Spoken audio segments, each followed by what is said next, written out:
And good evening, football fans, and welcome to the UHSAA 6A football quarterfinals on the Rewind Sports Network, presented by Fluence Media Agency. Tonight, we've got a Region 3 rematch with a trip to Rice-Eccles Stadium on the line as the 7-seeded American Fork Cavemen take on the 2-seed in the Skyridge Falcons. Hello, everyone. Happy Friday to you all. Matt Coma alongside Dave Harrison for you on this one. Dave, let's start with the road team tonight. American Fork comes into today after knocking off Lehigh in the second round last week. A dominant defensive performance, and Nate Childs 3 touchdowns to lead the way for the Cavemen. A big win for them. It's a big step to get to the quarterfinals, and especially against a quality opponent like Lehigh. So, you know, American Fork, they've won a couple of really close games throughout the year, and I think that if they can keep this game close, if they can control some things, make sure Prince Afu gets a ton of touches, kind of flip the switch a little or flip the script a little bit from the last time they played these guys, and instead of throwing for 350, maybe try and run for 200. I think that's what they've got to do to win the game. American Fork 7-4 on the season. The home team in the 2-seed, Skyridge 8-2, coming off a win against Copper Hills in the second round. A dominant performance both on offense and defense in that game. 63-3, the final score in that one. Skyridge in their 8th quarterfinal matchup in the 10 years of Skyridge football in the history of the school. They are looking for their 8th trip to Rice-Eccles in that time as well. They seem to be humming and are on another tear here in the playoffs. Yeah, it's amazing that a school that's been around for just 10 years has already built up that kind of a history, and to be 7-0 in quarterfinal games is really impressive. You know, they've got to take care of the ball. Keneal Sweetline, he can take a game over offensively, throwing the ball, running the ball. They've got to do what they did the last time they beat American Fork 3 weeks ago. They've got to run the ball. They've got to be successful that way and then take the shots when they need. I think Skyridge has got an advantage, but I would not overlook this American Fork team. We've seen them play some really good football against some really good teams, and so they're ready for this, and I'm excited. Nothing like Friday night quarterfinal football. A winner of tonight will head to Rice-Eccles Stadium next week to take on either Davis or Lone Peak. That game tied currently up there in Kaysville. We'll keep you posted on that game throughout the day. As we get set to go, Skyridge won the toss. They elected to defer to the second half. American Fork won the toss, and they will defer to the second half. So Skyridge will get the ball to start. AF in the white uniforms with red helmets. Skyridge in the all gray with the orange trim and white numbers tonight. As we get set for quarterfinal action here on KSL Sports Rewind, as the kick will head to the end zone, and we'll get a touchback to get things going. We'll see the Skyridge offense led by the senior quarterback, Keneal Sweetline. What a fantastic talent. He's done a great job this year cutting down on his turnovers. He had 14 or 15 interceptions, I think, last year. He's cut those way down. He's taking care of the ball. He's making good decisions. And he's a huge weapon running the ball. And anytime you get into playoffs, especially at this level, and you have a quarterback that can run the football like Keneal can, it's a huge advantage. So 1st and 10, Skyridge at their own 20 to get things started here tonight. Sweetline with 4 wideouts in the formation on the first play, and they'll hand it off to Lincoln Tahi, the workhorse for the Skyridge offense, and he picks up 2 yards. Who else are we looking at on offense tonight for Skyridge, Dave? Well, running the football in the playoffs means you can control the game, and so I think Lincoln Tahi is the number 2 most important player on the field for Skyridge offensively. They've got some receivers that are fantastic, obviously, but I think controlling the sticks, controlling the pace of play is a big thing that they've got to do tonight. Run attempt on second down goes maybe a half a yard, if that, on that one. They bring it up 3rd and 6 here. Looking at the American Fork defense, Dallin Afu leads that defensive front, but a lot of defensive playmakers for the AF defense. Yeah, I love watching Afu play. He's a difference maker in a football game, and sometimes the guy on the defensive line comes up huge in these types of situations, and I expect he'll have a big game for American Fork tonight. Sweetline to throw the first time, connects with his receiver over to 30, breaking a tackle out past the 35 and down near the 38 goes number 17. That's Dason Merrill, or Adam Warren, the wide receiver 17. There's 2 17s on the roster. Warren does a good job Zone defense by American Fork, and he just sat down on the soft spot on the seam. Sweetwine delivered the ball on time, and he picked up 10 yards after the catch. Pick up a 17 on that one in total. So fake the handoff. Sweetwine keeps it himself for his first carry and lowers the shoulder for another first down. Wow, he's got another gear. He turned that corner and just strided out, picked up 10 yards in a blink of an eye. Yeah, American Fork has got to control the outside. They cannot let Sweetwine get outside like that, or it's going to be a long night. Pick up a 12 on that carry for Sweetwine. 1st and 10 now at midfield for the Falcons. On their opening drive, they'll give it back to Tahi, who can't make it out of the first level. Good defense there by the Cavemen. Number 61, that's Dallin Afu in there first. Tahi does a great job, keeps his legs churning. Even though Afu had a hold of him, he still ended up falling forward and picked up a couple of extra yards. And I like this 5-6 plays into the game. Skyridge has run it every time, but one time on 3rd and 6. Coach understands what you've got to do to win in the playoffs, and controlling the clock like this, controlling the chains like this is how you do it.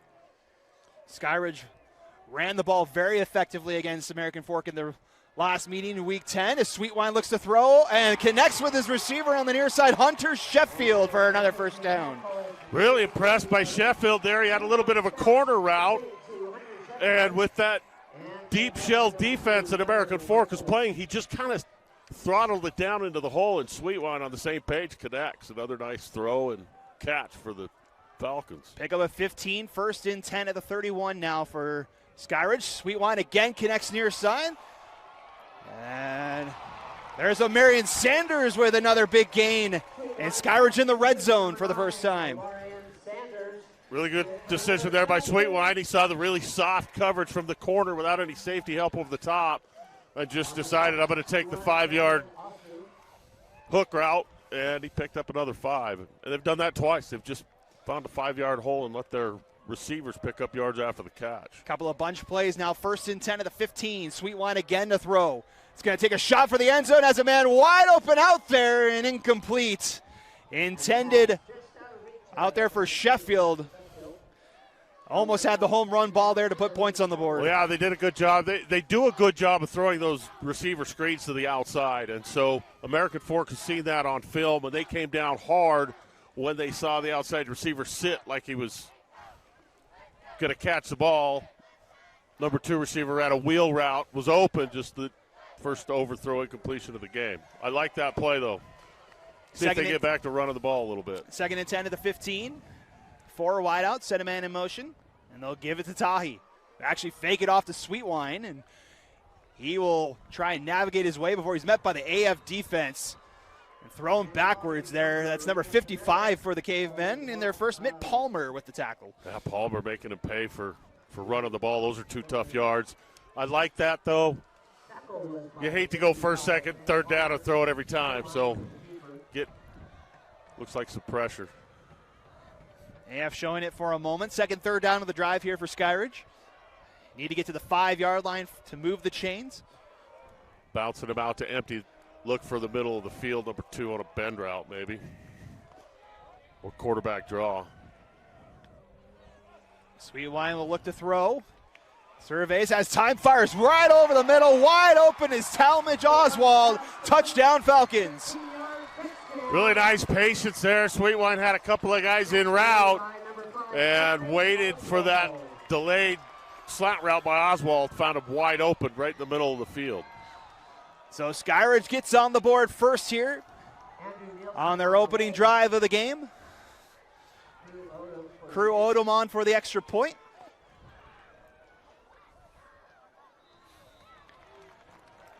And the kick is good.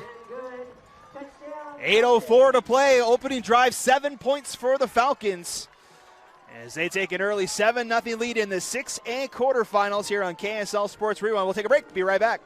Welcome back to the UCCU Savings Spotlight.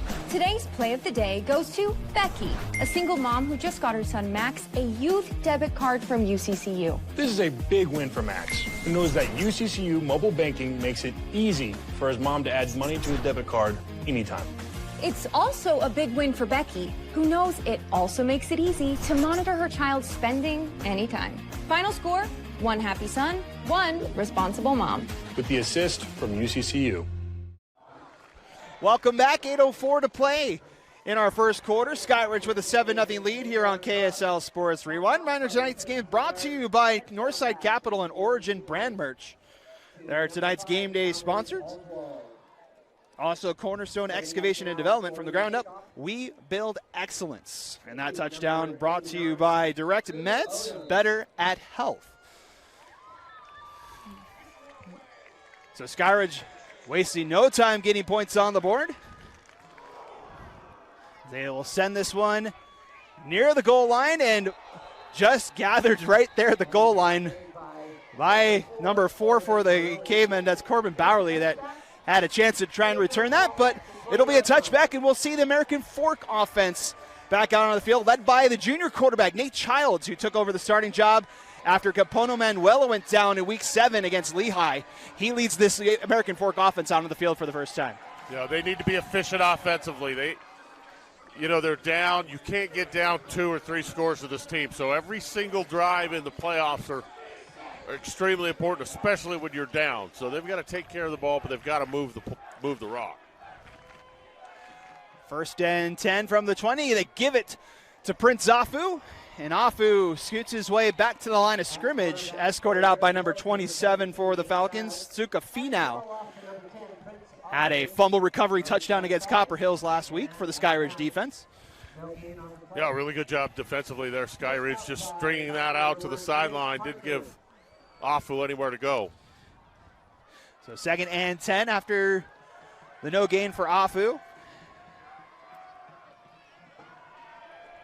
4 wideouts here for Childs. Skyridge with 4 at the line. They'll rush 4. Childs looking for somewhere to go, and he's going backwards as the Skyridge D gets in there. Just really relentless pressure. They showed 3 and brought 4. Finau on a twist up front.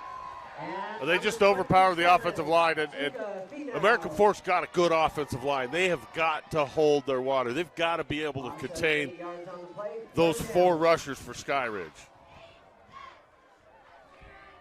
So Childs goes backwards, loss of 17 on that, make it 18. Set 3rd and 18 now. Yeah, be smart here. You don't want to try and force anything and turn the ball over. You want to at least. 2 wideouts on either side, send Homestead in motion, and Childs with a little bit of time is going to air it out over the middle, connects with his receiver David Dean near the line again, and he's got a 1st down for American Fork. That's a big-time throw and a big-time catch. David Dean picks up 4 or 5 yards after the catch. Just a nice little sail route. He goes over the middle, climbs it a little bit, gets behind those linebackers, and Childs with a fantastic throw. Needed 18. They got 22 on 3rd down there. And that moves the chains here. Got the ball out on time, but he had a little bit more time on 3rd down than he did on 2nd. So perhaps we're going to see a little bit more pressure. When Skyridge brings pressure, they're getting home. 1st and 10 from the 33 here for the Cavemen. They will give this off to Madden Jensen for his first carry of the day, and Skyridge in there to break it up. Griffin Coons with the tackle there for about a gain of 1. The defensive line looks strong tonight up front for Skyridge. They've done a good job so far containing that run game for American Fork, and we talked about it at the top.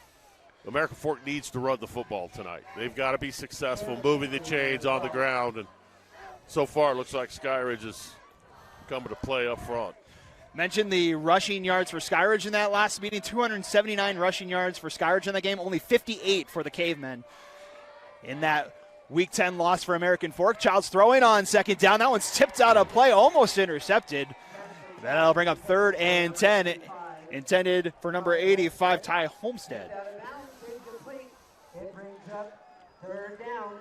They were a cover 3 kick is what we call it, where the corner typically will sit in the flat, but that time, because there was nobody holding him, he sank backwards into that route.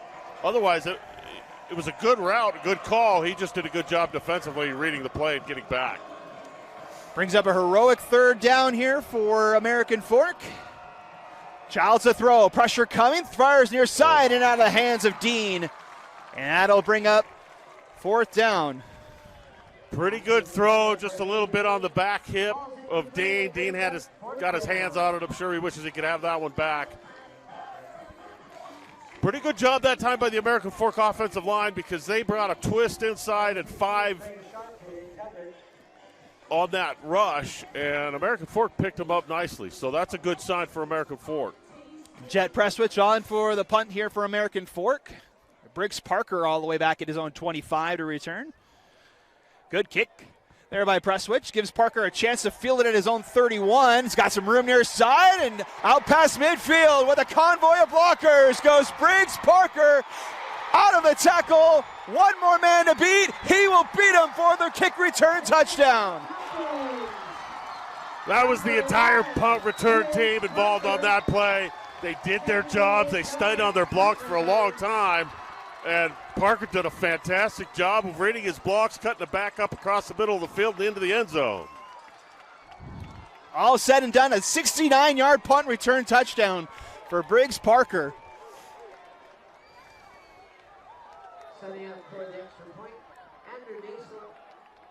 That's big time for Skyridge to be able to get points like that off of a special teams play. Their offenses look good, their defenses look good, their special teams look good. Odom's kick is good. 5:21 to play here in our opening quarter. It's been all Skyridge so far, 14-0 here on the Rewind Sports Network. We'll take a break. Be right back. With affordable GLP-1 medication from Direct Meds, I've lost weight but gained lots of attention. From old college boyfriends, hi, to young college boys. Oh, honey. And my husband's obsessed. She loves to make me jealous. Well, as a woman over 50, losing weight was about as hard as getting my husband to cook anything but cereal. Honey, where's the milk? In your hand, babe. Oh. Visit directmeds.com today. Want to make out? Sure. Okay. Welcome back. 5:21 to play here. Briggs Parker with a 69-yard touchdown on the punt return. That's the first punt return touchdown of the season for the Skyridge Falcons. No better time to get it than in the quarterfinals. Mentioned Skyridge 7-0 all-time in quarterfinal games. If they have reached this spot in school history, they have punched their ticket to Rice-Eccles in the semifinals. That's just crazy to me, having coached high school football for as long as I did. The quarterfinal game is a hard game to win, and for these guys to be 7-0 is really impressive. We've played a few of those teams over the years, and you know what? They've done a great job here from day one. That one goes into the end zone for a touchback. So Nate Childs in the offense comes back out for their second drive of the night. Able to move the ball a little bit out towards midfield, but what needs to change here on drive number 2? Well, they've got to do something up front against this Skyridge defensive line because they haven't been able to get any yards on the ground, and when they've tried, but they haven't been able to do it. So they've really got to buckle down and try and move these chains. They have to score on this drive. This is a huge point in the ball game for American Fork. Quick update from the other quarterfinal game in this quadrant. Fourth quarter, 22 seconds left, tied at 31 between Davis and Lone Peak. A great game going on up there in Kaysville as Afu gets the carry. He's got the first down, almost to the first down. Bounces it out for a gain of 8 on that one. So a little GT counter, guard, tackle, both pull left. Afu, patience, picks up a nice 8-yard gain, and that's exactly what American Fork needs to do. Prince Afu on the season coming in is the leading rusher. 890 yards, 9 touchdowns on the season so far for Afu. That's against a really tough schedule. Child stays in the pocket on second down, going deep for Dean in double coverage, and it's broken up. Good defense there by Braylon Sidwell, and able to break up the pass, and it brings up 3rd and short. I like that play action. The look up front was exactly the same. The guard and tackle pulled like it was a run play. Just unable to complete the pass. It looked like a catchable ball. Another good throw. Big play here, 3rd and 2. You need to get to the 30 for a first down. 3rd and 2 here. Three wideouts to the right. Childs looking to throw. And taking a deep shot again, readjusting and unable to make the catch, but a flag flies in late. And, you see that all the time. The ball's underthrown a little bit. You teach your receivers, come back directly through the defensive back to the ball and get the flag. So even though, the pass isn't completed, they executed, they're going to pick up a first down. That's it. That's a long throw on 3rd and 3, though. I like something a little shorter. That was Dyson Richards in on that catch attempt. Numbers 24 and 25, Luke Barris and Ethan Schriever were the ones in coverage. It's a pass interference call, and it's a first down for American Fork out to the 42.5-yard line here. Really good start here for American Fork. They've got to just keep converting, keep moving these chains, control the clock. See if we see more pressure from the Skyridge defense here. Falcons show 4 at the line on this first down, as they will hand this one off. Afu looking for a lane, lowers that shoulder and picks up a good gain, about 5 yards. Good job by the right side of the offensive line. It's the third time they've pulled their right guard. Stopping the run. Gain of 5 yards and second down. 51 to Apasi Jr. And he's done a good job. He's picked up his guy. He's either kicked out the end the first time on this series, or the first series, and then he's led the way a couple of times when they pulled both guard and tackle. One of the anchors of this offensive line for American Fork. 2nd and 5. Childs over to the far side. Connects with Dean for his second catch of the day. This one 2 yards before number 24 for the Falcons. Luke Barris comes in and lowers the shoulder. Great job defensively there closing that. It looked like he might have had a step on him. He caught the ball in stride. Skyridge just a little quicker defensively than American Fork expected. I like that little out route. That's out route, though, opposite side to the field is a long throw for 5 yards. 3rd and 3 here for the Cavemen. Need the 47 for a first down. Handoff Jensen right at the line before he's met by the Skyridge defense, and he's got enough for a first down. Talon Roberts lead the way for the offensive line for American Fork, and a good job converting. That's Luke Broadbent actually on the carry. Picks up 4 yards on that one.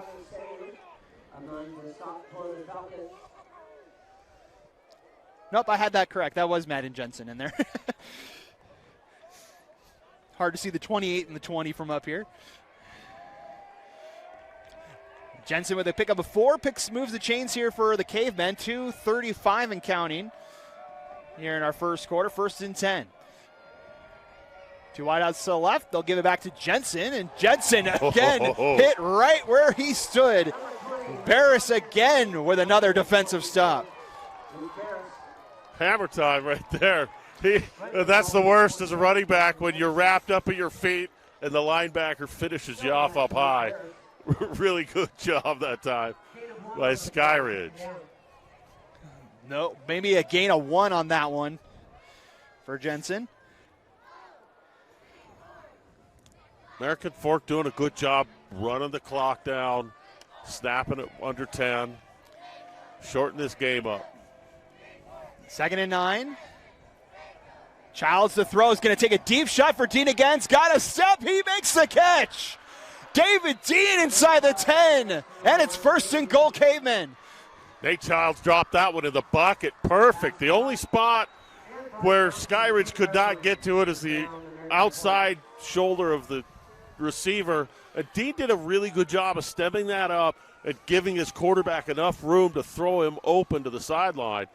Another big conversion there for American Fork. I like Childs is throwing the ball nice tonight. And Dean's been his favorite target. That's 3 catches already today for David Dean. He's over 50 yards receiving. 1st and 10 at the 10. They'll give it to Afu on first down. And follows his blockers inside the 5. Spot him at the 6, actually. Check that. That's just power football, inside zone. The offensive line did a really good job. That might have been dual. They just double-teamed both of the defensive tackles picked up 5 before he was really even hit. Be second and goal at the 6 here for the Cavemen. A big moment here for American Fork to keep with the Falcons here. Press man on the outside. We got 2 backs in the backfield. Jensen and Afu. They'll give it to Jensen, and Jensen looking for the corner before he's tripped up in the backfield. Griffin Coons there to make the stop. Yeah, Coons just closed that gap. He recognized the run and didn't give him a cut up lane to cut up the field and blew that one up. I like the play call. Sometimes you just get beat by a really good play. That was Luke Broadbent on that carry for American Fork this time, wearing number 20 for American Fork. And now third and goal from the 7. After a loss of 1, it's another Heroic.com third down. Maybe Dean on a corner route up top. Childs the throw, looking that way, is in one-on-one coverage, tries to go up and get it incomplete. Gennaro Guilford with the stop defensively, and it's 4th and goal. Guilford, fantastic position there. Got his eyes back. Knocked the ball away. He's had a really good year this year, Guilford has. So American Fork electing to bring on the field goal unit. We'll see Jace Worthington for a 25-yard field goal attempt. I mean, and you've got to do it. You're at the 8-yard line, but, man, you've got to get touchdowns against this Skyridge team. Worthington 5 for 6 on field goals this season. Make that 6 of 7 as he makes the field goal and puts the Cavemen on the board with 3 seconds left. 4 seconds left, scratch that. And it's 14-3 in favor of the Falcons. We'll keep it here. Kind of update some of the other scores that are going on. Lone Peak and Davis are heading to overtime, Dave. We expected a great game between those 2 teams. The winner of that one will play the winner of this one at Rice Eccles next week. Yeah, what a great game that's turned out to be. And, you know, Lone Peak's a whole different team with Keppa back at quarterback. He missed most of the regular season, only played a couple of games this year, but he is a real difference maker for Lone Peak. And on the other side, you know, Bessinger's maybe one of the best quarterbacks ever to play at Davis High School. Well, how about the offensive talent in that game on both ends? You mentioned Bessinger, Bodie Sparrow, one of the greatest young kids on one of the rosters here. He's still just a junior on that very vaunted Davis offense. And then you have the Pula twins on offense, and then you mentioned Keppa. Yeah, that's just a loaded bracket. And, you know, I grew up in northern Utah, and I went to Layton High School. And so you always kind of want the northern teams to win when you're from up that, because you got that little, you know, you just feel like you've got to prove something to the Salt Lake teams, and we'll see if Davis can pull it off. Jet Presswich lets this one go. It's fielded right at the 1-yard line, and they send the reverse over the far side. Flag flies near side, though, as getting out of a tackle and dragged down near the 15 is Briggs Parker, who had that punt return for a touchdown earlier. That'll end the first quarter, but we'll keep it here to see what the flag is here. I think there was a hold on the outside.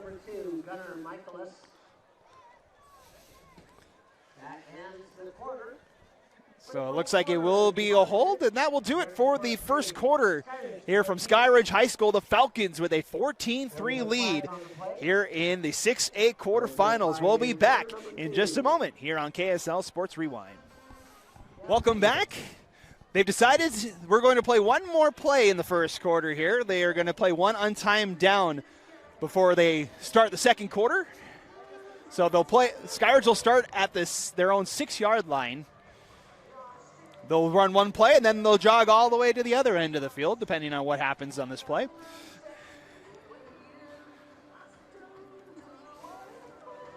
I'm not sure if there was just a penalty and they didn't stop the clock, and so they're just going to run the one play, I would assume it. So Skyridge, just their second offensive possession of the game. They moved efficiently down the field on the opening drive of the game. Had the punt return for the touchdown on the other drive. So only the second time we've seen Keneal Sweetwine in this Falcons offense. And that's exactly what American Fork wants. They want. I mean, they don't want to give up a touchdown on a kickoff return, obviously, but 4 wideouts here. Sweetwine going to throw far sides, collected by Sanders, and Sanders picks up maybe 4 yards on that one. That's all on Oswald. He's out there blocking, makes a 5-yard play because he stays on his guy and does a good job on that outside.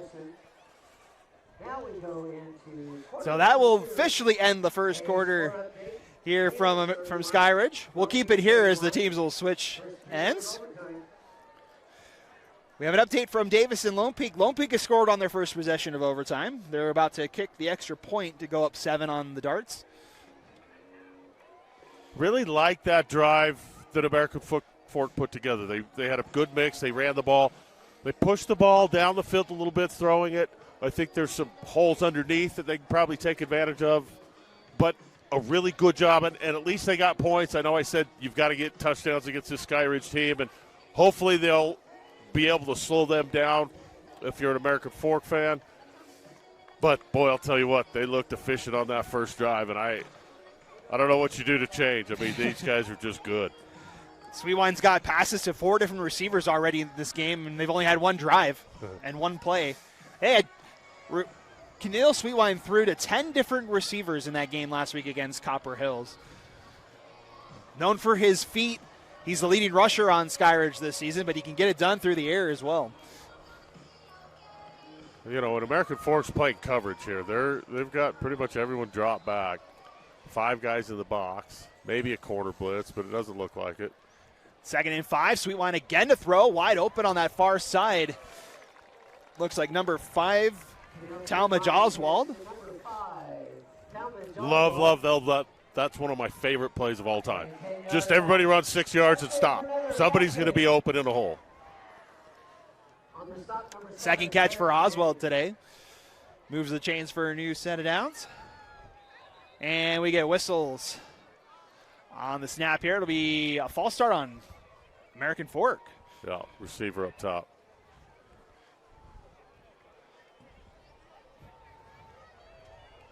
And, you know, you throw those underneath routes like that where everybody's running the 6-yard stop route, and it gets those safeties in the habit of coming down hard. And if you're sold on that, you keep doing that, at some point you're going to be able to do a double move and get wide open down the field. It was a false start on Skyridge on that one, so 1st and 15. Handoff, and fake the handoff, and Sweetwine's got a lead. We mentioned the feet of Sweetwine. 1 man to beat, tripped down at the 10 and out of bounds. Great defensive pursuit by number 5, Noah Beam for the AF defense, but Keneal Sweetwine with about an 80-yard run. Really good job at the line of scrimmage. He just kind of made a little dip, pressed the hole a little bit, forced that linebacker to bite, and then he just found the edge and turned on the Jets. He spot the ball back at the 16-yard line. Boy, he's fun to watch play football. 1st and 10 from the 16, and hand off to Tahi, and Tahi picks up 3 yards. This little wrap concept there where everybody down blocks and you wrap the guard around to pick up the linebacker opposite side. All said and done, that was a 67-yard run for Keneal Sweetwine on that one. Hands it off to Tahi. Tahi finds a lane, and he's got the touchdown. The offensive line of Skyridge is dominating the football game at this point. They just are unstoppable. And if they make holes, they open holes like that, it's over. I mean, that's impossible to stop. 13-yard run for Tahi, his longest of the day. And Crew Odom back on for the extra point. Kick is up, and it's good. 10:46 still to go here in the second quarter. Skyridge moving the ball at will so far here today. 2 drives, 2 touchdowns. As they lead the Cavemen 21-3 here on KSL Sports Rewind. We'll take a break and be right back.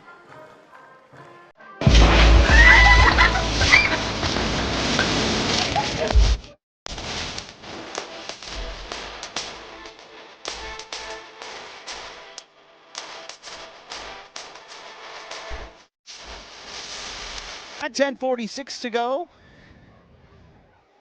Here in our second quarter, Skyridge with a 21-3 lead. Really impressive job that time by the offensive line for Skyridge. They had 2 rushes for 80 yards after they picked up maybe 12 on a pass play. They just look fantastic. American Fork able to return this kick, and racing it out is Corbin Bowerly out near the 30. Well, he just about broke that. That was a really good tackle at the end there. He had a lane and he had the speed. He just got tripped up right there at the end. So good job by the special teams again for Skyridge. Saved that one. American Fork, they've got to score touchdowns now. There's no more. They get down again. They've got to kick. They've got to get the ball in the end zone. So I would expect that you're going to see their best stuff right here. Third drive of the night for American Fork, a punt and a field goal so far for the AF offense. They send 3 wideouts on 1st and 10 at their own 28-yard line. Hand the ball off, and out past the 30 is Prince Afu.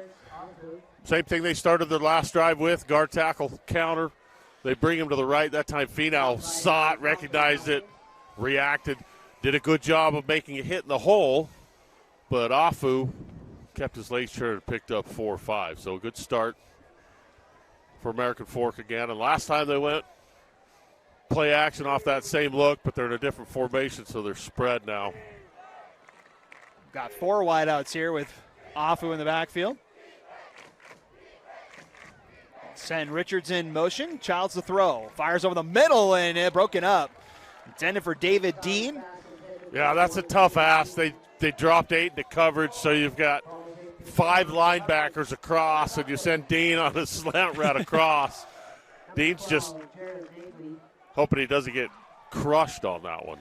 Jared Nagley there to break it up for Skyridge. Brings up 3rd and 6 here for the Cavemen. It's another heroic 3rd down. He's got corners dropping up top. He might just take another one of those 6-yard curl routes to Dean.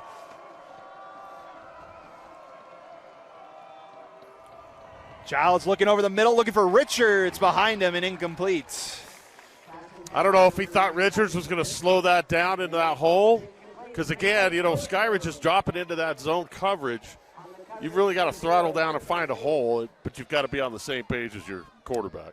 It's another 4th down. Now, 4th downs tonight brought to you by Uncommon Effect. Simplify your business and let Uncommon Partners handle all your marketing and technology needs. Jet press switch on for the punt. Briggs Parker already has a punt return touchdown tonight. Waits at his 27. I would not kick it to him. Kick it away from him. Low snap handled well, and another good kick. This one's going to be fielded by Parker at the 31, and has to field for the failed catch, and that's where Skyridge will take over with 9:44 to play. Reminder that the clock on your screen is not official. We'll try to keep it as close as we can tonight. I'm glad you guys could join us here for the 6A quarterfinal matchup. Attention shifts up on the hill in Salt Lake next Thursday and Friday for the 6A, 5A, and 4A quarterfinals. One of these teams will be there. Everybody at this point of the season thinks that they should be in the Final Four, and so that's why you get such good games in the quarterfinals.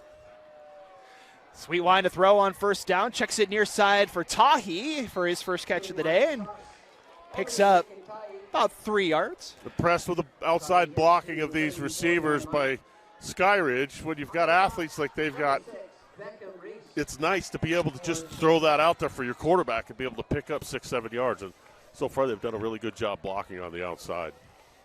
3 wideouts right side for Sweetwine as he rolls that way. Fires and connects with Sheffield near the yardage marker.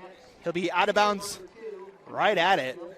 He'll be just shy. He's really got a smooth release on the run, and watching him in warm-ups, rolling to his left and throwing. Really impressive. He's such a good athlete. I'm excited to see him play at the next level. 3rd and 1 now for Skyridge. Fake the handoff. Sweetwine with the lanes. Got the first down.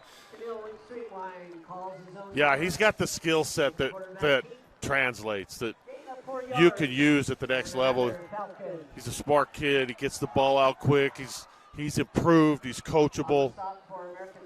Got a big, strong arm, and he runs the ball well. So, and a lot of times when you got a kid that's got all that physical talent and he doesn't have a whole ton of offers, it motivates him even more, and it works him harder. And so I expect good things from Sweetwine in the future. Decommitted from BYU and opened up his recruitment. He's got 3 offers on the table so far. Sweet looks to throw. Wide open near side, and almost a great catch there by Lincoln Tahi.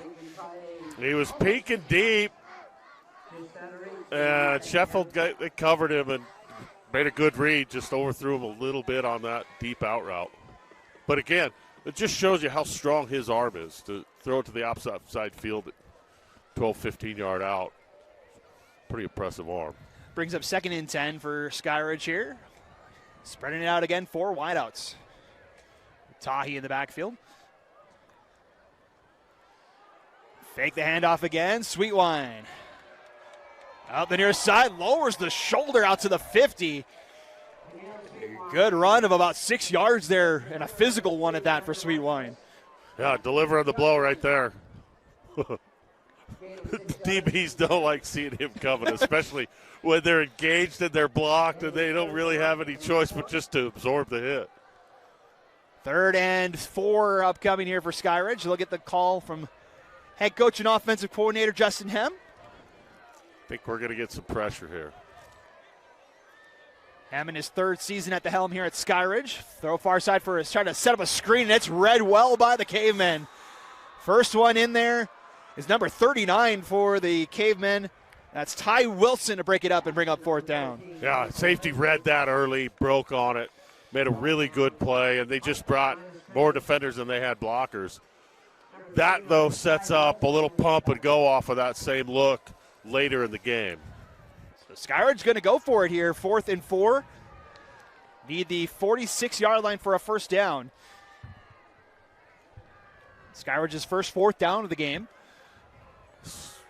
Run this, man. You got a light box. Sweetwine, pressure coming up the middle, checks it down for a screen, and it's again read well. Ty Wilson again gets in there, and it's a turnover on downs. American Forks defense really rose to the occasion on that drive. They had to get a stop there. And 4th and 5 inside their own territory now. American Fork has a golden opportunity to get back in this ball game. So Skyridge. But frankly, I don't hate that decision by Skyridge to go for the. They've dominated the game so far, all 3 phases really, and so I think that there's enough confidence in their defense that they feel like they can go for it at midfield. I don't have a problem with that call at all. I like it. So the Cavemen will start 1st and 10 at the Skyridge 48-yard line. Fake the handoff. Child's far side. Dyson Richards out of a tackle, and Richards has the first down and a pickup of 12. Really good job. Reverse pivoted. Let the defender overrun it. Picked up 7-8 yards. That's a good athletic play. Good throw again from one hash to the out on the other side. Takes a lot of arm strength. Pick up a 14. They roll him out at the 35-yard line. That's the first Cavemen besides David Dean to catch a catch tonight. A couple big, tall receivers take advantage of that. 1st and 10 at the Skyridge 35. Hand this one off to Prince Afu, and Afu only gets back to the line of scrimmage. Skyridge has brought another safety down into the box to help stop that run. They were into a 4-2 defense, and then they dropped that safety in and plugged up those running lanes pretty well.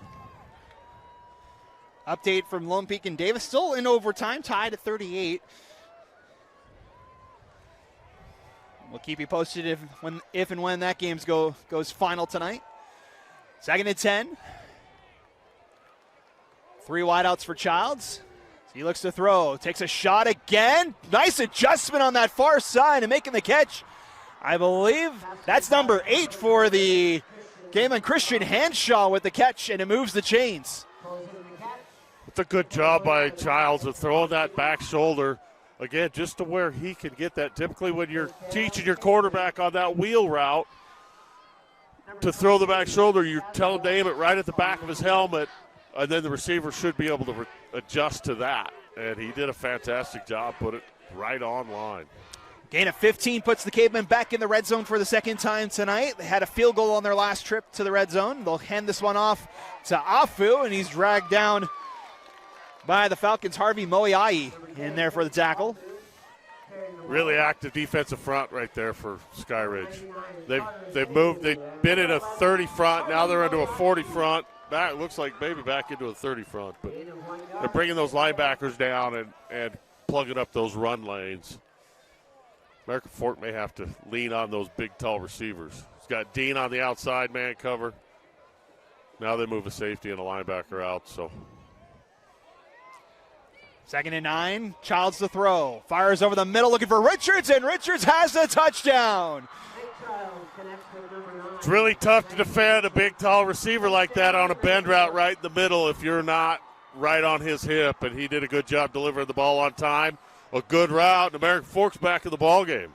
Dyson Richards with the 14-yard catch. First touchdown of the night for American Fork.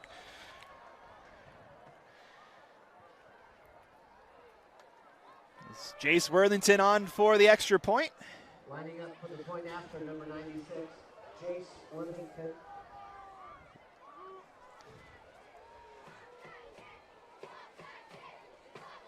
Worthington's kick up, and it's good. 5:12 to go. On the hold by Owen Gardner. Here in our second quarter, American Fork claws their way back. It's an 11-point game, 21-10. Here on KSL Sports Rewind, we will update you. We've just gotten a final from Davis High School. Lone Peak has won in overtime over the Darts, so the Knights move on to the semifinals to take on the winner of this game.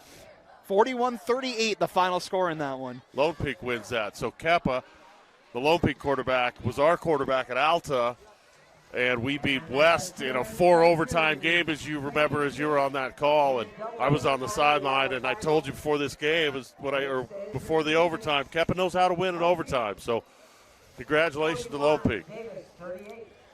So Lone Peak awaits the winner of this game in the semifinals at Rice-Eccles Stadium. They just announced the score of the game that Lone Peak won, and there was a collective groan from the Skyridge fans. Yeah, arguably one of the two teams that's given Skyridge the most trouble over their 10-year history. As this one goes in the end zone for a touchback. Say, those two teams being Lone Peak and Corner Canyon would be the other one. Yeah, and you know what? All three great programs. Skyridge, Lone Peak, Corner Canyon. Pretty impressive what all three of those programs have done. It would have been nice to see Davis and Bessinger play and Sparrow play, but congratulations to Lone Peak. And you know, Skyridge, Lone Peak, that's going to be a fantastic game if that's what ends up happening here. Here's a stat line for you. American Fork 0-2 all-time against Lone Peak in the playoffs. Skyridge 0-4 all-time in the playoffs against the Knights. As 1st and 10, good run there by Tahi, I believe. And he's got the first down as he lowered the shoulder and picked up a big gain of about 12. Running like his old man. Check that, 13 yards. Ties his longest carry of the night. Moves the chains, 1st and 10. Skyridge turned the ball over on downs last drive. Throw near side for Tahi is again read well by American Fork. Yeah, really didn't have the numbers on the outside that time, and American Fork did a great job reacting to that right off of the bat. Tahi, man, he runs hard. His dad, as you probably recall, played for the Minnesota Vikings and blocked for Adrian Peterson for years and years. Ran like a truck when he played in high school in Utah. That was Mason Peterson on the tackle. Loss of 3 for a 2nd and 13 now for Skyridge. Sweetwine fakes the handoff. Pressure comes, stays in the pocket, looking deep, wide open. is Talmadge Oswald, and Oswald's got 6 points. Well, Sweetwine did a great job. He was looking for a post corner route on the other side. It wasn't open. He stepped back, reset his feet. Found Sheffield for a touchdown, wide open down the sideline. Really good throw and catch.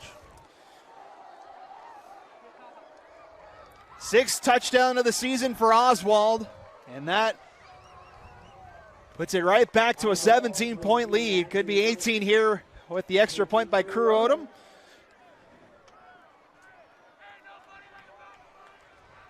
Odom's kick has plenty of distance, and it's good. 4:02 to go to halftime. Skyridge again with a big play. This time 70 yards to Talmadge Oswald. And the Falcons lead 28-10 here on KSL Sports Rewind. We'll take a break and be right back. Welcome back to the UCCU Savings Spotlight. Today's play of the day goes to Becky, a single mom who just got her son Max a youth debit card from UCCU. This is a big win for Max, who knows that UCCU mobile banking makes it easy for his mom to add money to his debit card anytime. It's also a big win for Becky, who knows it also makes it easy to monitor her child's spending anytime. Final score, 1 happy son, 1 responsible mom. With the assist from UCCU.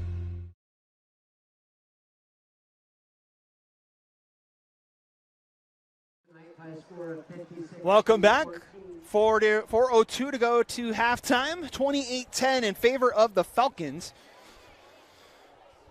Matt Coma, Dave Harrison with you here. Glad you guys can kick off your weekend with some quarterfinal football here on KSL Sports Rewind, KSLSports.com. Well, you cannot give Sweetwine that much time to look for receivers downfield, because not only can he throw the ball far enough to hit the open guy, but those receivers get open and they're fast, so they've got to get some pressure on Sweetwine. Noah B makes it to the 26th and a flag flies with 3:53 to go. That was actually Oswald's 2nd touchdown of the game, so now he has 7 on the season.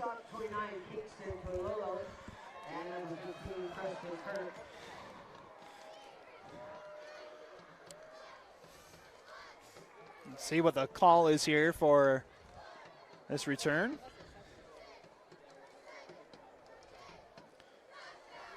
Looked like a face mask. I think that's what they called it. But I'm not sure who's hurt. It's a face mask on Skyridge, so it's a 15-yard penalty added to the carry. So Cavemen will start at the 41-yard line. We have an injured, I believe, Falcon down at about the 22-yard line. So while they tend to the injured player, we'll step aside and take a break here with 3:53 to go here in our second quarter. We'll be right back.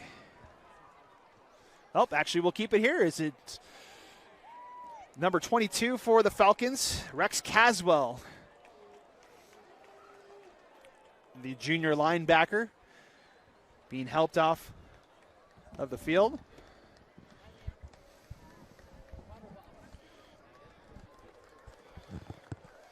So Corner Canyon won their game over Syracuse, so they're going to play the winner of the Mountain Ridge Harriman game. Mountain Ridge up 14-8, it looks like. A rematch of that thriller that got delayed to Saturday. Actually, it ended up going till about midnight. It got lightning delayed twice in that game that ended up deciding the Region 2 title. Yeah, there were some hurt feelings that night.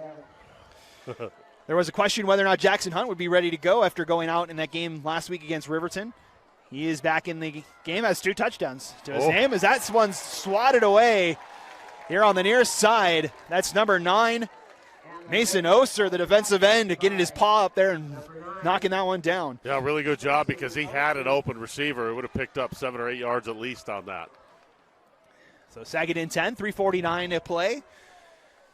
Every possession is huge for American Fork. They cannot afford not to score at this point. This Skyridge offense is just too potent. American Fork still 3 timeouts at their disposal. Look at the ball to start the second half as well. They will give it off to Afu on 2nd down. And good hard run out to the 45 for a pick of a 4. Nice job up front again by Roberts on that offensive line for American Fork. And that's really, I mean, I know they're down 18 points, but they still have to be able to control the clock and control the line of scrimmage and run the football, because if they score quick, they just give Skyridge the ball back too quick. Another heroic third down here, 3rd and 6. Childs with all kinds of time. Going to check it down. Got Homestead. Backtracks. And it's going to be wrestled down by Parker. And they'll stop him right at the 41-yard line, loss of 4. It's really a tough route concept against the zone. They ran what we call mesh, where you cross 2 shallow receivers and then run somebody on a dig route behind them, and just too many guys in that zone defense. It's almost a setup that you're going to have to run a bunch of flood concepts to beat that zone as well as they're running it. So that brings it up another uncommon effect. 4th down, jet press switch on the punt. Briggs Parker waits at his 20, and a fake for a moment. Good line drive kick. And it takes an American Fork bounce inside the 15. And I don't know if that was designed or not, but it was an effective kick there from Presswich. Yeah, he pump faked the outside defender who looked like he was going to get the block. So good athletic play by the punter. Punters are a little more athletic sometimes than the place kickers. So Skyridge comes back out. They have had no problem moving the ball today. They've got 3 touchdowns, and then the turnover on downs at midfield, going for it on 4th down. Yeah, Sweetwine's sharp. He's patient in the pocket. He's able to wait, let those receivers get open downfield. The receivers have played really well. Sweetwine getting it done on both the ground and the air as well. He's got almost 100 yards rushing in this first half. 1st and 10, Sweetwine looking to throw, steps up in the pocket, wide open again is Oswald. And Oswald out near midfield. Yeah, you give him that much time, he's able to kind of bump roll it a little bit. And as strong as his arm is, he connects on the run at 15, 20 yards down the field, right on the money. Clock stops with 2:09 to go as he goes out of bounds. 1st and 10 at the 47-yard line. Sweetwine this time looks to take it himself, and he's going to be dragged down at the line. Dallin Afu gets there. No gain. Yeah, he had all his receivers running deep routes. Kind of tough. I mean, you're going to get those DBs are dropping 10 yards. They're giving you 7, 8 yards on the sideline that you could just march it down the field that way. But these guys like those big shots. So 2nd and 10, Sweetwine keeps it and fights his way near midfield out to the 50. Samson Thompson, inside linebacker, number 35, did a nice job. Got pressure on Sweetwine. Skyridge unable to pick up that stunt or that blitz and force Sweetwine to put the ball down and run it. So really, that's what you've got to do to stop Sweetwine. 3rd and 7 here for the Falcons. 1:10 and counting to halftime. Skyridge does have all 3 of their timeouts here, but in no hurry. Cavemen show pressure. Sweetwine with time in the pocket. Again, wide open. Again, it's Hunter Sheffield this time. And he's down inside the 10-yard line. Clock will stop to move the chains. It's down to the 7-yard line, a 43-yard strike. American Fork's so worried about getting beat over the top that they're giving up 15 or 20-yard dig routes or in routes wide open. Skyridge, the first time tonight with goal to go. So far, everything's been 10 yards or more, and Coach Hem's going to call a timeout with 33 seconds left here in our first half. We'll keep it here. It's 28-10 here. Skyridge with a chance to really keep their foot on the throat of American Fork here. You know, as an offensive coordinator, at least we did it every week. We would spend a lot of time on our 2-minute O so that it was just like clockwork moving it down the field. And so anytime you get a chance to run your 2-minute offense in an actual 2-minute situation, it's a lot of fun as an offensive coordinator because you get to do these things that you just work on, and you only get 3 or 4 or 5 of those a year. And they've done a really good job moving it down the field, take what the defense gives them. Other than a couple of pressures on Sweetwine, he's had time to throw the ball, and he's able to find wide open receivers down the field. So 33 seconds left, 2 timeouts left for Skyridge. First and goal at the 7. Send Oswald in motion. Sweetwine near side for Oswald, and he's tackled right at the 5-yard line. Good hit there by Beckham Rees, the safety. Great open field tackle by Reese because, the out route inside the 10-yard line is the most effective pass route. And it's really tough to make that play, and he did a fantastic job. So forced him to take another timeout. Skyridge burns their second timeout. 26 seconds left to go to halftime. You've been the long-time offensive coordinator. You've seen what Sweetwine can do with his feet. You've mentioned that he's been able to sling it out pretty quickly here. You got a goal-to-go situation. You have Tahi as your disposal as well. Where are you going with this offense? Well, I think you give him an option. We used to run an RPO where we'd go trips right, and you're read the defensive end and the linebacker, and if either one of them crashes, you just pull it, give it to your number 3 receiver standing in the end zone wide open. If the DN crashes and the linebacker stays, you can pull it. So he's a good enough athlete that you give him options. So second and goal at the 5. Sweetwine rolls far side. Oswald over the goal line. Touchdown, Falcons. Again, a little half roll with a speed out, and you just outrun the defender. It's just really no way to defend that play. Sweetwine again, right on the money. And Talmadge Oswald, 3 touchdowns in the first half. As it's all Skyridge here in the first 24 minutes.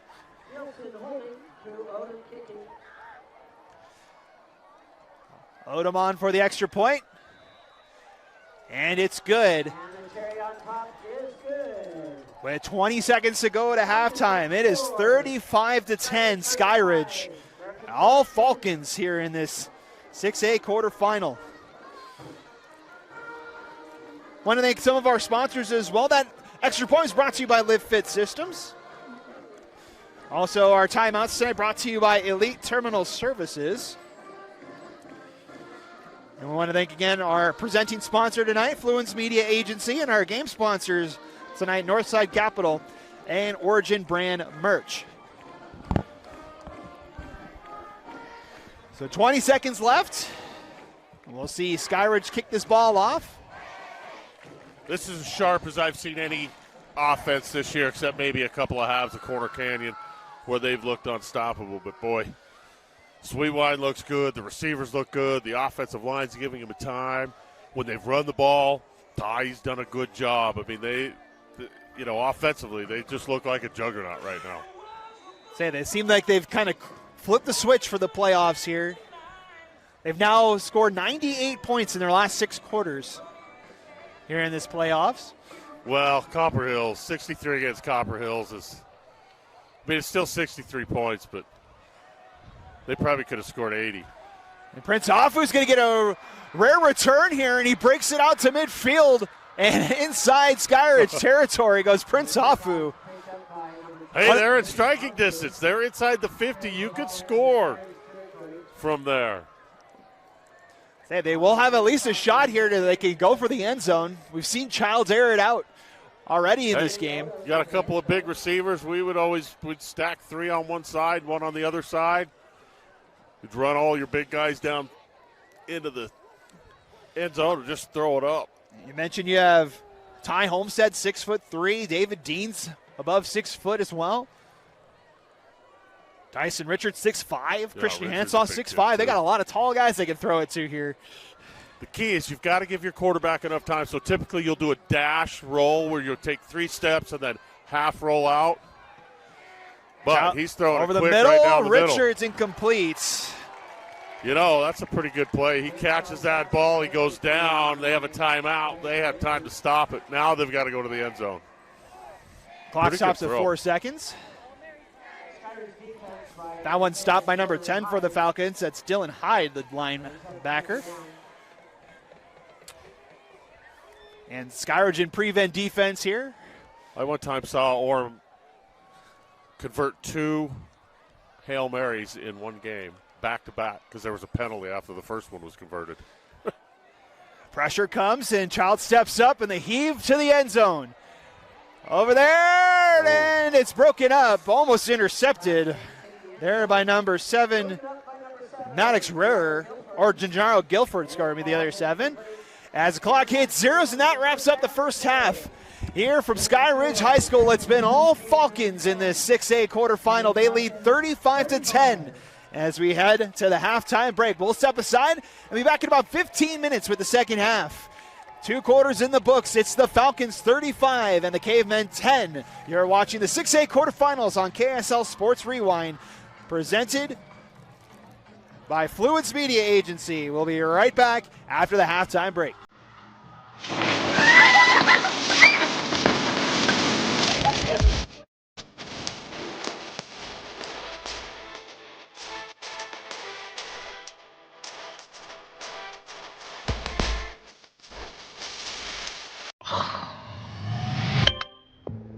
With affordable GLP-1 medication from DirectMeds, I've lost weight but gained lots of attention. From old college boyfriends, hi, to young college boys. Oh, honey. And my husband's obsessed. She loves to make me jealous.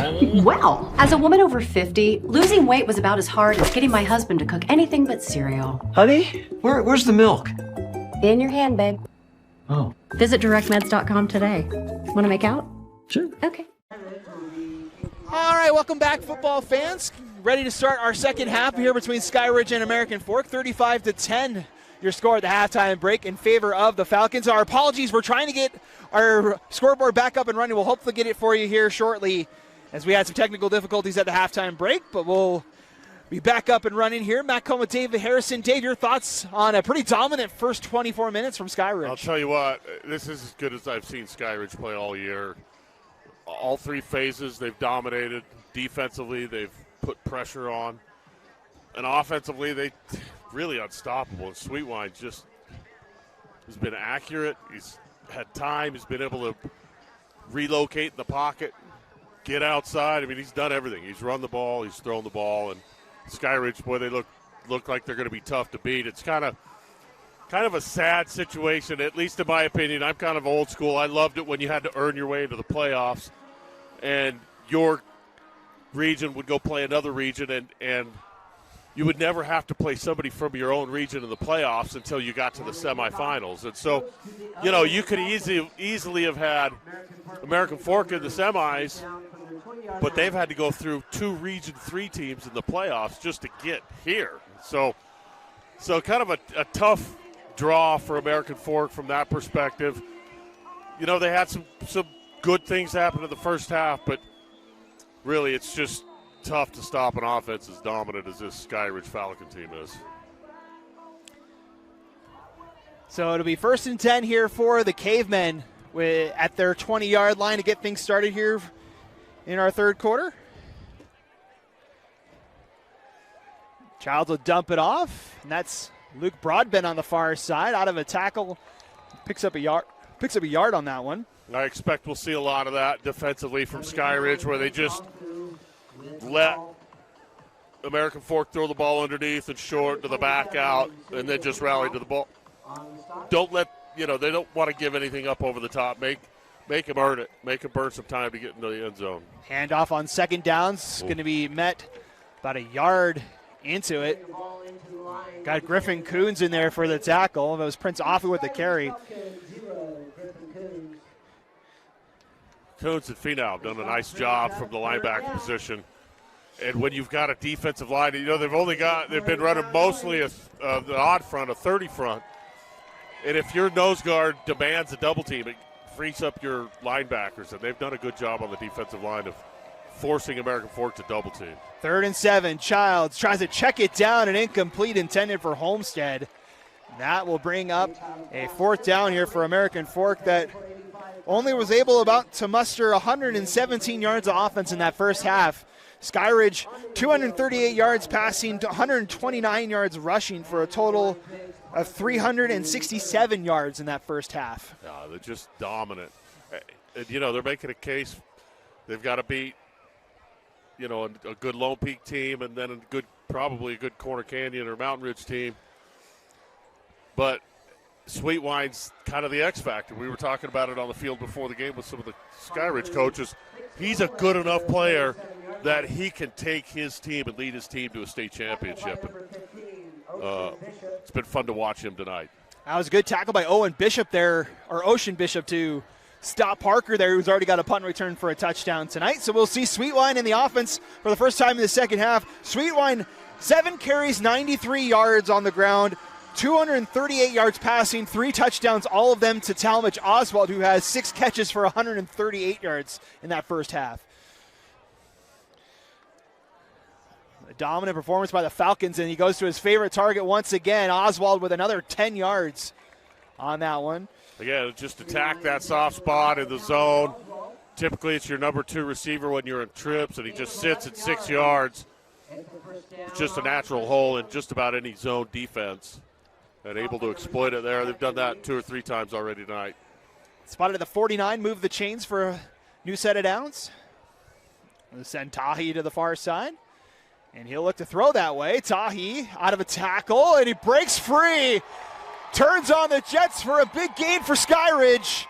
And down at the 10 for a pickup of about 42 on that one for Lincoln Tahi. It's kind of a new look outside tunnel screen. So you start I saw it this last weekend a couple of times in the NFL, where you start your back out as if he's running a out route, and he just puts his foot in the dirt, comes back, and then goes underneath those linemen, go downfield and block for him. Tahi had 3 receptions for negative 2 yards in that first half. That one was good for 42 as they throw to your side, in and out of the hands of Adam Warren.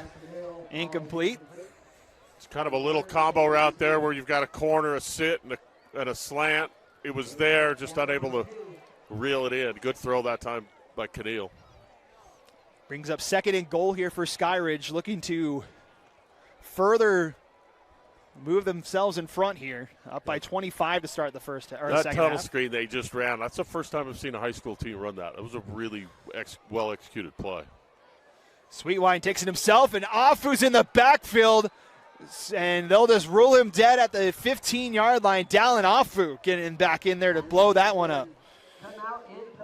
Afu's had a good season, really the anchor of the American Fork defensive line. And that time, I think he recognized that the guard pulled, filled in behind him, and blew Sweetwine up in the backfield. Loss of 5 brings up 3rd and goal from the 15 now. A lot of room to run. Yeah, Sweetwine tries to catch the Cavemen jumping. Get a new call from Coach Hem. Interesting to see if, American Fork's going to change their defensive look now. We'll see if that. Play clock's down to 1, and now the timeout is to be called by Coach Hem with 9:10 to play here in our 3rd quarter. Timeout on the field. We'll take the timeout as well here on KSL Sports Rewind. We'll be right back. Welcome back to the UCCU Saving Spotlight. Today's play of the day goes to Becky, a single mom who just got her son Max a youth debit card from UCCU. This is a big win for Max, who knows that UCCU mobile banking makes it easy for his mom to add money to his debit card anytime. It's also a big win for Becky, who knows it also makes it easy to monitor her child's spending anytime. Final score, 1 happy son, 1 responsible mom. With the assist from UCCU.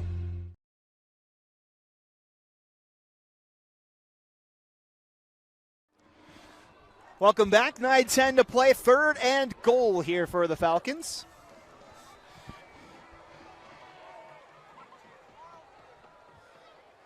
Three wideouts to the right. Tahi in the backfield. Sweetwine with time. Throws far side, and it's caught. Touchdown, Falcons. That time, Diesel Hunter with the touchdown. Sweetwine with a beautiful back shoulder dive, and just put it where only his guy could get it, timed it up just right. There was nothing the defender could do. So Diesel Hunter with the touchdown. And as I look at my notes, that's the 5th touchdown of the season for Hunter. Fourth passing touchdown of the day for Sweetwine. Sweetwine's got a nice touch on his ball. That back shoulder fade, he's thrown that a couple of times, and the timing of it is perfect. The placement of the ball is perfect. It's impossible pass to defend. So Skyridge continues to pour it on here, trying to make it to their 8th semifinal in school history. Yeah, they're looking down the barrel of the Lone Peak Knights, who are on their way home from Davis High School after a double or triple overtime win at Davis. So Lone Peak, you know, they had a little bit of a hiccup during their season when Keppel wasn't playing, but boy, they sure looks like they've turned things around here in the playoffs. So Skyridge with a 42-10 lead. I mentioned this is the 10th season in Skyridge history for football. They're 20-8 all time in the playoffs. 7-0 I mentioned in the quarterfinals. This is the 6th straight time they've made it to the quarterfinals as well. That's the longest streak in school history.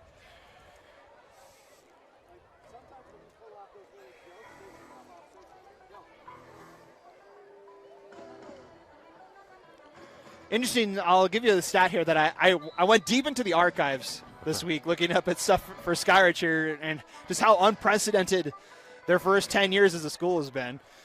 As this one's kicked into the end zone, this will be a touchback. So here's an interesting stat. So this is the 10th season that I mentioned for Skyridge. They have had all 10 seasons with 6 or more wins to start their 10 years. No school in the last 75 years has done that here in the state of Utah.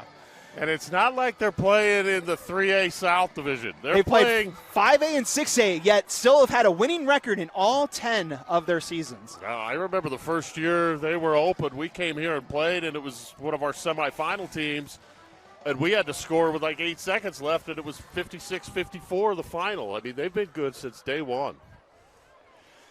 American Fork back to work on offense. Throw far side, Dyson Richards thrown out of bounds at the 25-yard line. I think you have to look to the leadership of the school. A school just doesn't become a football powerhouse without a ton of support from the administration and the student body and the coaching staff. And, you know, they've just done it in a really difficult place to play football. I mean, you've got Lone Peak and Lehigh and Corner Canyon and Alta, all these teams right here that are fantastic, and they've dominated. I mean, 6 wins every year is pretty wild. Most of them 10-win seasons as well. Throw far side's incomplete, broken up there by Gennaro Guilford. Interesting note as well, this is now tonight is the 126th game in school history for Skyridge. A win tonight gives them 100 in those 126 games. Wow. They'd be the second fastest team to ever get to 100 wins as a school. Corner Canyon the first. Good job. Yeah, I know. Only by 2 games, though. 124 games it took Corner Canyon to get to 100 wins. Yeah, they should have been there a lot quicker than that. The first few years was a little bit Good of pass a over the middle. Ty Homestead breaks free. And American Fork with some speed. One man to beat, and Homestead dragged down at the 12. That's a big time throw and catch. American Fork needed something good to happen. That just shows you what happens. If you can hit a guy on a slant route or a post route in stride like that, you can pick up a ton of yardage. That's a pickup of 69 minus 2, 67 yards. But we got officials. There's a flag thrown over there on the end, I believe. He's probably running down the sideline, ran into a coach, threw the flag, sideline warning, pick it up. At least that's my guess. Let's see what the call is here. As we're relaying it in. Ball spotted at the 12-yard line at the moment. Yeah, he's over there telling the coach to back up. I've seen that happen before.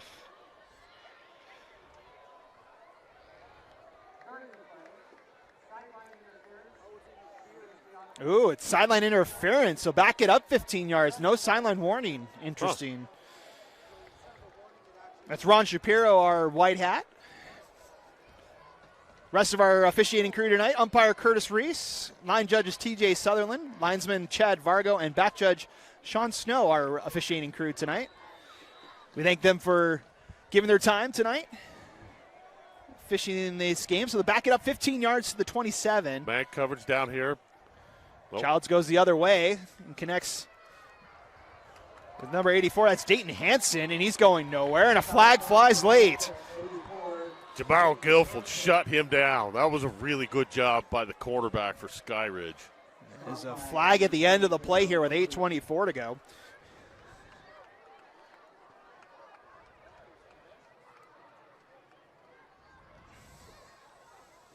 Really hope you don't see a bunch of frustration penalties. You know, you get a game gets a little bit out of hand like this. Sometimes that'll happen. So, oh, It's on Guilford man. on that Tackled hit. him too hard. It looked like it was. He was thrown down to the field. Man, that looked like a really great defensive play to me. I'm half blind anymore, so I couldn't see exactly what happened all the way over there. But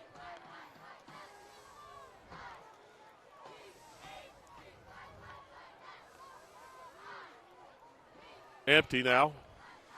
Looking First right and down 10 of the middle. 15 now for American Fort. All 5 wideouts. Child's going to go for the end zone. Too far, nobody home. 2 receivers in the area. Really an empty formation softens the defense up right in the middle of the field. And especially if you've got an open middle, you've got 2 safeties, it's really tough to defend that number 3 receiver at empty. That time they chose to go up over the top. They thought I had a look outside. See what they do on this one. Now it looks like they're back into their tray formation.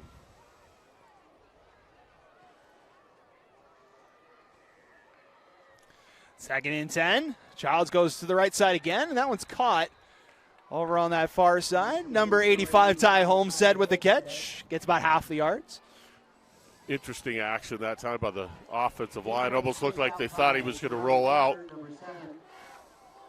Then it held the linebacker because it looked like the guard was pulling, and he came downhill defending the run.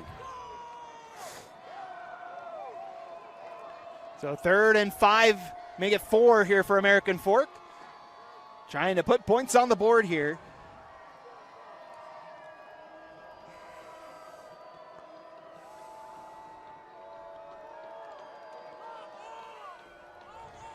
Childs, far side, wide open, and reaching for that side is number 8. That's Christian Hanshaw. A little bit of a rub route there. It looked like the outside receiver came in, ran a little bit of a stem route, but he started his route right at the defender and freed up his man for first down. Another nice throw that time. Childs has done a pretty good job delivering the ball tonight. Got the power formation this time on 1st and goal, and that's a touchdown for American Fork. And that is Prince Afu with the touchdown, and American Fork gets 6 points on the board. I like that play at the goal line. Just bring your bigs in and power it in. Good job up front for American Fork on that one. And again, you know, it's going to take a miracle at this point down as far as they are, but you like to see the battle, the fight that they're, you know, some of these guys, it's their last game ever. And so you expect that you're going to see a good effort out of them, but it's nice to see they're still executing, making some plays. So timeout on the field. We'll take the timeout as well with 7:47 to play here in our 3rd quarter. We'll be right back. With affordable GLP-1 medication from Direct Meds, I've lost weight but gained lots of attention. From old college boyfriends, hi, to young college boys. Oh, honey. And my husband's obsessed. She loves to make me jealous. Well, as a woman over 50, losing weight was about as hard as getting my husband to cook anything but cereal. Honey, where's the milk? In your hand, babe. Oh. Visit directmeds.com today. Want to make out? Sure. Okay. Welcome back. 7:47 to play here in our 3rd quarter. American Fork getting on the board, ready to go for 2, most likely, I would assume here. And try and make it if I do my math correctly, a 24-point game, 34. Yeah, they get it down to 24. It's a 3-score game. Yeah, it'd be 24.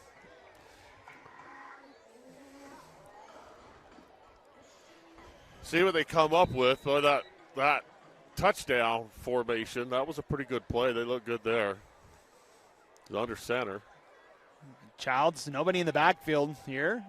He will roll to his right. He's got a man open on that far side. Swatted away.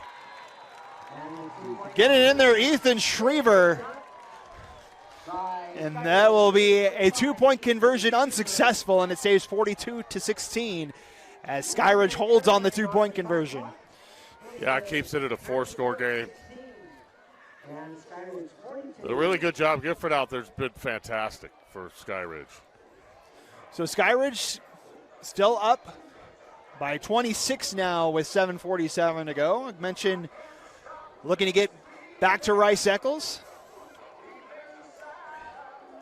Interesting things about the 2 seeds in the RPI era. This is the 6th year that we've used the RPI to determine the seeding for the playoffs.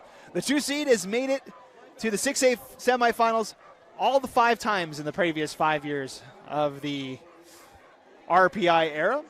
100% of the time. 4 times they've advanced to the championship game, and 3 times have won the championship as the 2 seed. So 60% of the time the 2 seed has won the 6A classification in the RPI era. Yeah, there's been some wild games up at Rice Eccles between Skyridge and Corner Canyon over the years. Interesting on the other side, I did the research for the 7 seeds. The 7 seed has never made it to the 6A semifinals. You know, I'd be interested to see those numbers in the 5A bracket because 6A, it's one thing with the RPI. 5A, man, it's all over the place. I'm glad you asked. I will tell you in just a moment. So I did the research on the other classifications as well. 83%, this is all classifications combined, 6A all the way down to 1A. 83% of the time the 2 seed makes it to the semifinals. Only 7% of the teams that were a 7 seed have made it to the semifinals. So it's happened twice. Lehigh in the 5A bracket in 2021, and Skyview in the 2024 4A bracket. It was the only 7 seeds to ever make it past the quarterfinals in the RPI era. Seems like the Orem went in as an 11 seed one year and won. We've seen a couple of double-digit seeds make it. And East did too one year. But I think East had a bunch of vacated wins because of forfeits or something. Yeah, there was one year, I believe, in 5A that there was 3 double-digit seeds that made the semifinals. Yeah, the 5A RPI has always kind of been just shot in the dark. Would you prefer it to be more of a regional seed kind of? All day, every day. I would so much rather have 4 teams from a region make the playoffs as opposed to just everybody makes the playoffs and then you have. Hand off to Oswald here, and he's got the first down and more. First carry of the day for Oswald. Yeah, to me, football's a merit-based sport, and you should have to win something to make the playoffs. And I know a lot of people love the RPI, but just from a competition standpoint, from being a coach, from being a player, man, it used to mean something to make the playoffs. Well, you've seen it on both ends. You've seen the region when it's been decided by region and decided by the RPIs. This pass is caught and out past midfield goes Preston Kirk. His first catch. Still throwing the ball really nice. Still a good job up front by Skyridge. But yeah, I know I'm probably not the biggest fan of the RPI. That's the 7th different receiver that Sweetwine has found today. As he's approaching 300 yards passing in this game. It's really efficient, too. I mean, he's made good throws all day. Fake the handoff, throw near side, and it's back to Kirk, and Kirk's got his second catch and picks up 5. Another one of those where you've got numbers, he makes a nice read, and he's so accurate on the move that it's really nice to have a quarterback like that to be able to convert those quick throws out there. He can get his feet out. He doesn't have to be set perfect to make an accurate throw. Sweetwine had 3 games of 300 yards or more in the regular season. Had those games against Mountain Ridge, Cherry Creek, and Lehigh, as he Tries to navigate his way through and loses about 3 yards. Made a good business decision there. Step out of bounds, avoid taking the shot. Luke Broadbent was right there, ready to hit him, and he just stepped out of bounds. Good play that time by Sweetwine. He didn't really have anybody open. Good defensive job by American Fork. Interesting for Sweetwine. He had 93 yards rushing in that first half. He's got 2 carries for -7 yards here in the second half. They'll get the extra call from him. Oswald right down the middle of the field. Oswald has catches of 70 and 35 tonight. And timeouts right before the clock hits zeros on the play clock. So timeout number 2 taken by Skyridge. Yeah, coach is a little upset about that. He wanted to get that play off because he had the right defense and the right play call. We'll take the timeout as well. 5:45 left to play here in our third quarter. 42-16 in favor of Skyridge. Bucket list hikes, local races, challenging adventures, that one goal that means so much to you. Salt Lake Running Company has the gear and expert advice you need to start and finish strong. You'll be crushing that goal before you know it. With our trained and knowledgeable staff, an award-winning custom shoe fit process, and the head-to-toe products you need, SLRC will gear you up for your goal. Shop in-store at any of our locations along the Wasatch Front or shop online at slrc.com. Welcome back. 5:45 left here in our third quarter. Skyridge facing a 3rd and 8. Back into that empty set. They've got the split safety look. We'll see if that. Throw near side, and I'm not sure which one he was looking for, either O'Marion Sanders or Beckham Bennett. Either way, it's incomplete, and it brings up 4th down. Not a lot of space out there for the receiver. They kind of looked like they were running a hook and a wheel route on the same side, and too many defenders that so close to the play. For the first time today, Skyridge is punting the football.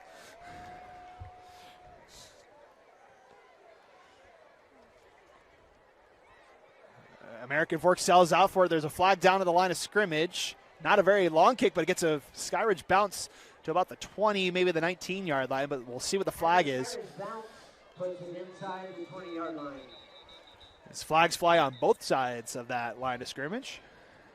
Been a pretty clean game tonight, penalty-wise, which is so nice. I had Orem and Timpview last week, and they're notorious. I don't know if the officials man, there was a lot of flags last week, so it's been so nice watching this game without all of the penalties. So it's an illegal formation on Skyridge. They'll enforce it on the end of the kick, so American Fork will start at the 24-yard line. They score with Prince Afu on the last drive. Had the big play to Homestead to get him in goal-to-goal range there. As I expect we're going to keep 4 safeties deep, 3 or 4 deep every time now for Skyridge. They're just still trying to keep everything in front of them. They got beat over the top once, but they've got a big enough lead now that if they could just force American Fork to use a bunch of clock, that they're happy with that. Got 3 receivers bunched on the left-hand side. Childs will go to the right instead. Finds Afu, and Afu will be spun down at the 32-yard line. Good job. Childs just didn't have anything downfield. Checked it down to Afu, who picks up a nice 8 yards on first down. That's Afu's first reception of the day. 4 wideouts here on 2nd and 2. Afu with those yellow cleats in the backfield there. As Child's going to step up and take a deep shot. He's got Richards out there and White's a catch. Sprint to the pylon and Richards dragged down to the 3. Wow, what a play. He threw that up over the top, and I thought he missed him early, and he found him late.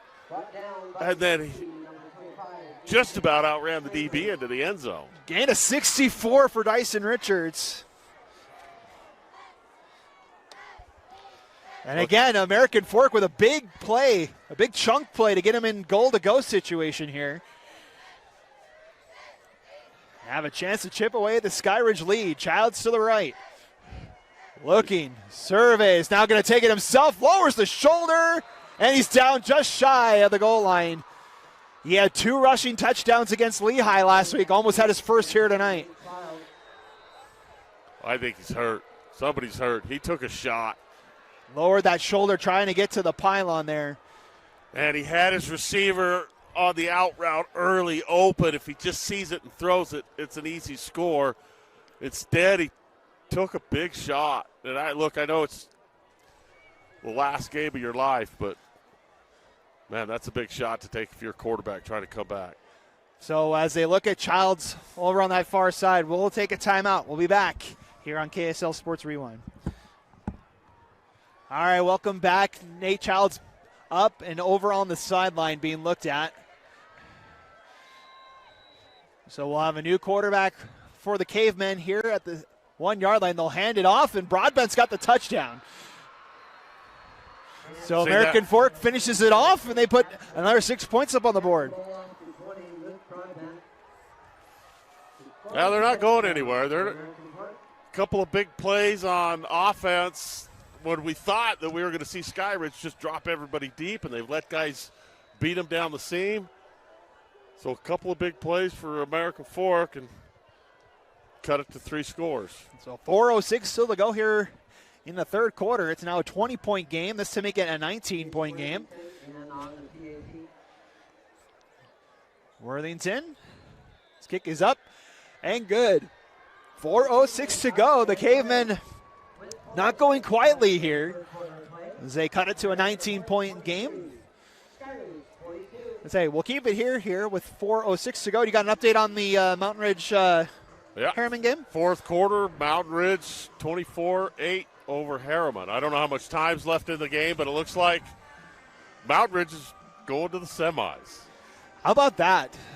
First region title in school history this year for Mountain Ridge. They'll be their first ever trip to the semifinals and first time playing in Rice-Eccles Stadium. Yeah, congratulations. I mean, it's not over yet, but Coach Nick Robbins and his staff have done a fantastic job there at Mountain Ridge.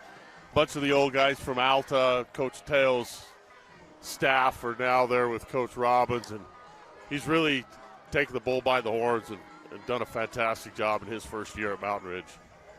So it'll be, if that result holds, it'll be Corner Canyon and Mountain Ridge in the first semifinal next week. And then it'll be Lone Peak against the winner of this one.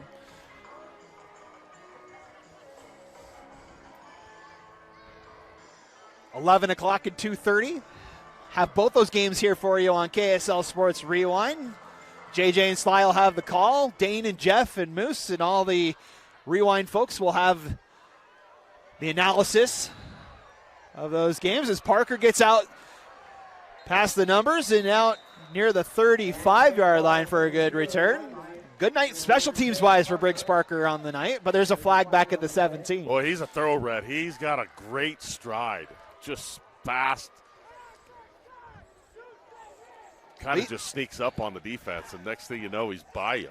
He has the punt return touchdown tonight, and he also has 3 interceptions on the season. That's tied for the team lead for Skyridge.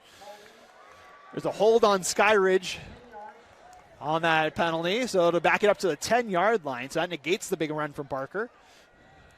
With 3:59 to go, you kind of saw Skyridge kind of take their foot off the gas pedal a little bit there, and now with it being a 3-score game here, they kind of have to turn it back up here for Sweet Wine in the offense. Yeah, I think they brought in a couple of guys.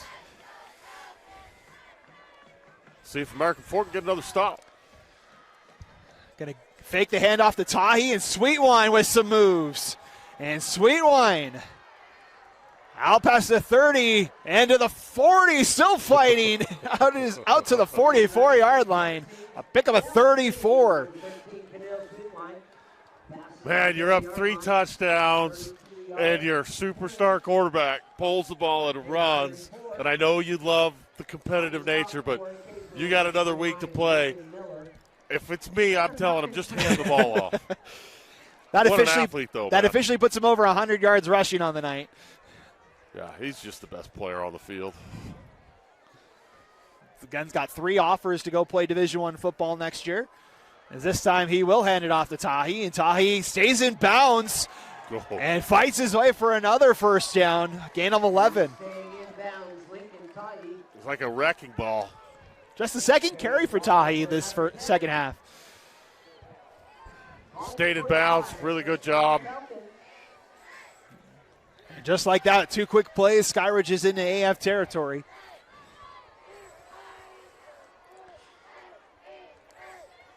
Yeah, they just want this clock to run. Stepped out of bounds, so the clock stops at 3:18 to go. This one they'll hand off back to Tahi, and he's spun down for a gain of 2. Number 55 for the Cavemen on that one. That's Mitt Palmer with the tackle. Probably going to see a lot of this. Just run the ball, try and stay ahead of the chains, run as much clock as you can, but continue to move the ball, and then they'll still throw it some maybe some play action over the top, something short underneath, but take the handoff. Sweetwine going to throw this one on second down and has the room to take it himself. He's got another big gain on the ground as he steps out of bounds at the 20. Pickup of 23 on that one. Great job. He recognizes coverage. His guys aren't there. He pulls it down. A little bit of pressure from that defensive end on the far side. He just gave him a running lane and he took it. And again, just big, fast, strong, athletic quarterback.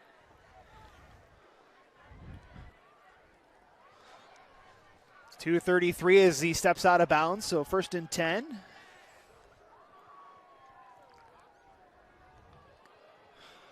Sweetwine throws to Oswald. Out of the first tackle, going for the pylon. Touchdown number 4, but hold the phone. The flag flies late. Yeah, they're going to get Diesel Hunter, man. I don't like this call. Those guys on the outside, that's the toughest block in football, to be able to maintain that block for as long as he did it. And to me, he had control of the defender, and we don't have replay to look at it, but boy, it looked like a good block for me. And if I'm his wide receivers coach, I'm patting him on the back and telling him, good job. You're not going to get, you're not going to get that call every time, but it's at least an effort penalty.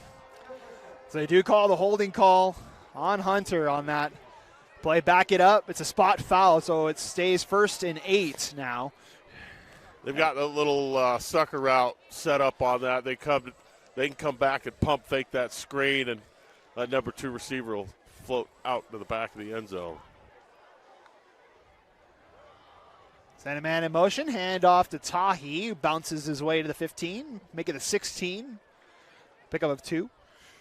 Following the block of 54, Soren Christiansen. Number 3, Lincoln Tidy. Carrying the ball. It'll be 2nd and 6 here. 2nd and 6. I expect American Forks got to start being a little bit more aggressive defensively, try and create a turnover, get to Sweetwine, because if they don't get to Sweetwine's probably throwing a touchdown pass. Able to force Sweetwine into 3 interceptions in that last meeting. This one is connected over the middle to Hunter, and he gets wrestled down at the 4-yard line. I love that they gave the ball to Hunter after he gets called for the hold down here on a questionable call. The coach says, look, we appreciate what you're doing. Gives him a chance to get in the end zone. Stop just short. Clock running down into the final 90 seconds of the 3rd quarter. 1st and goal, Skyridge.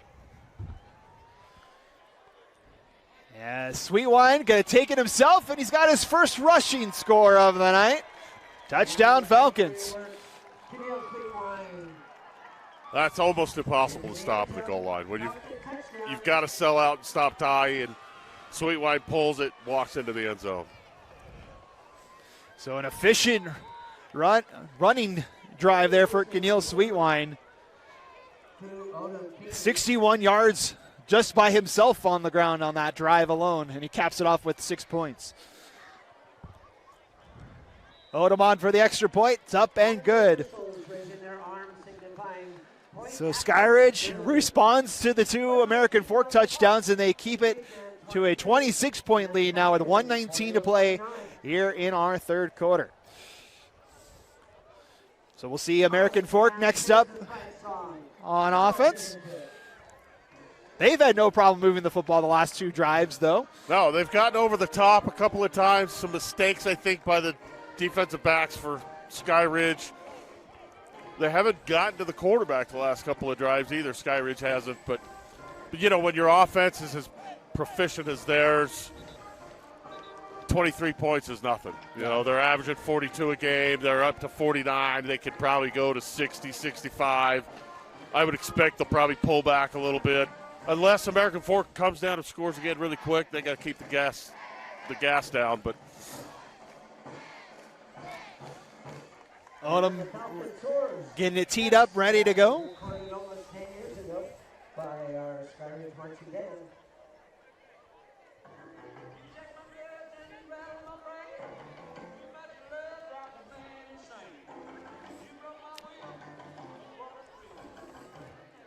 As Odom lets this fly, it'll be into the end zone for a touchback. Want to thank our sponsors for tonight's game. Our presenting sponsor, Fluence Media Agency. Tonight's game sponsors, also Northside Capital and Origin brand merch. Direct Meds, Live Fit Systems, Elite Terminal Services, Edge Homes, Heroic, Uncommon Effect, and Cornerstone Excavation and Development. Thank you guys for sponsoring our game tonight. Our final broadcast of the season. yeah, what a fantastic football season It's been a fun one. It always goes by so fast. Yeah, great players, great teams. I think kids just step up and make some really fantastic plays. Here comes Afu out of a tackle and wrestled down at the 28-yard line. Picks up 8. Carries the ball into the Falcon defense. It amazes me every Sunday watching the NFL how many football players come out of the state of Utah and are playing in the NFL. And, you know, every game there's 2 or 3 or 4, sometimes more, that have either played high school football here or college football here. And it's really grown in the last 30 or so years. Really see a lot of recruits making it to the next level here in the state of Utah. That one's thrown over the middle and caught. And I believe that's Hanshaw with the catch, and it is for a first down. Yeah, really good throw there. He put it up high to the outside, kept it away from the defender. Comes down with another nice play. Try and get one or two more in before the end of this third quarter. Final 30 seconds. Childs fakes the handoff, and look out! Immediately going down and coming up with a sack, Carter Seu. Yeah, there had to have been some sort of a mix-up in the coverage there because he came untouched. And the first rule of pass protection is do not let the D-lineman come untouched. If anybody's coming untouched, let it be a linebacker. That time, Seu blew it up. That will be the final play of this third quarter. The Skyridge Falcons, 12 minutes away from their 8th trip to Rice-Eccles Stadium. We'll bring you the final quarter. Coming up next, it's Falcons 49, Cavemen 23 on the Rewind Sports Network. They're rolling the dice.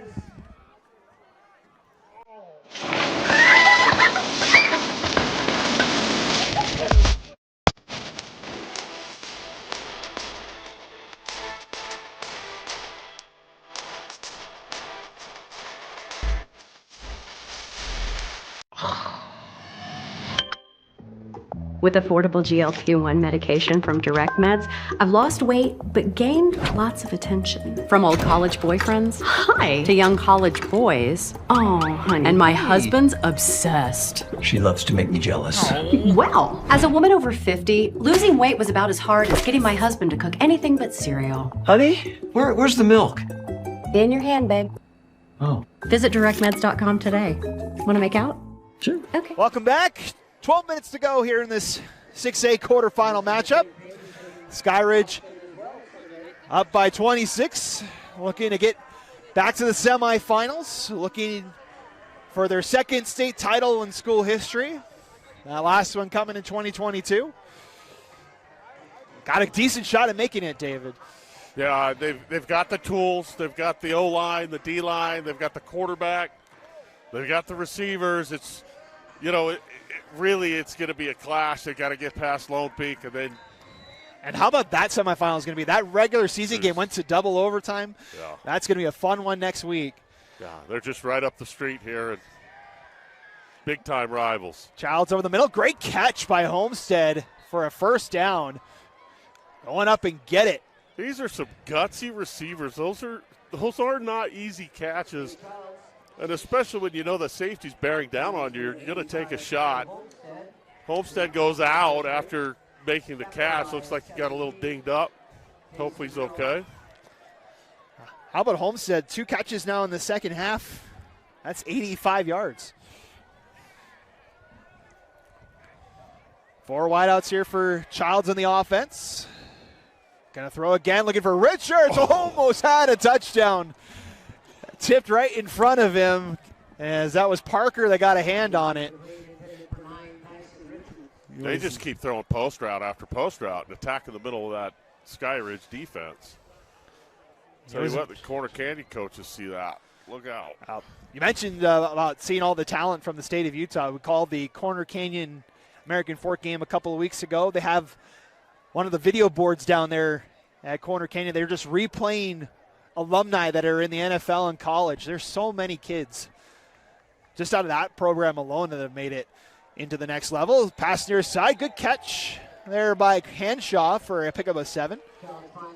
Yeah, I think in the 9 years that Alamateo was the head coach at Alta, we put 76 kids in college programs. And Alta wasn't – that was after we'd split with Corner Canyon. And so on top of what Corner Canyon put in, we put in 76 kids in the last decade, and Skyridge and Lone Peak and Lehigh, and, man, the list goes on and on. 3rd and 3 here. Oh my goodness. Sayo in the backfield once again. Oh, that hurt my back. Oh my goodness. That is the second time he's gotten in the backfield unguarded. And that was one of the hardest hits I've seen all year. Heavens to Murgatroyd. He hit him hard. Oh. Loss of 2 brings up 4th down here. They'll reset the play clock. Cavemen need the 38 for a first down. Child's going to let it rip. Dean's got a little separation in and out of the hands, but a flag flies. Dean had a beat on that route. He got inside of him over the top. He stacked him. And Skyridge really didn't have any choice but to defend him that way, because if he doesn't do that, it's a touchdown. And it's Sidwell in coverage, and he's a little slow getting up. He'll limp his way back to the sideline. As that will give American Fork a new set of downs, the 15-yard penalty. So nice to have a big receiver like that out there. One year we had Harrison Handley, who was 6'7", and ended up playing tight end for the Utes. And Ammon Barker, who was 6'4", ended up playing outside receiver for Hawaii. And if they got inside leverage on a defensive back, there was no way that you could stop the ball. I mean, it just such an advantage to have those big, tall, strong receivers. I'd say a lot of these receivers coming back next year. They do have a lot of talent at the receiver position. Of course, Child's a junior as well. He'll be back next year for the Cavemen. As Childs throws near side, almost intercepted, bobbled and incomplete. Here on the near side looking for Homestead. Tough to throw to that zone coverage again when you've got 8. He's looking just for that quick 5-yard out on the boundary side, and defender knows he's got a safety over the top. He can just squat on that route. That's a tight window. Going back to the talent for American Fork, you have Christian Hanshaw, who's had a couple catches tonight. He's a junior. You have Ty Homestead, who's made a couple catches in the second half. He's a sophomore.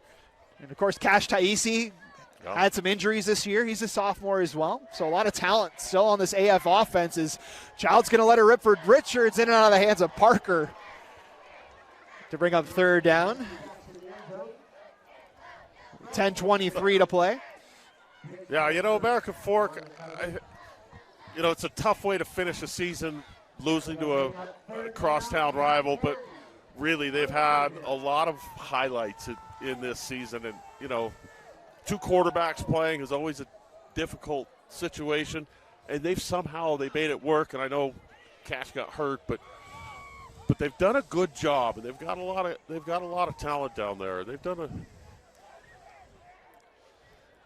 3rd and 10. Child's far side. Richards lays out for the catch.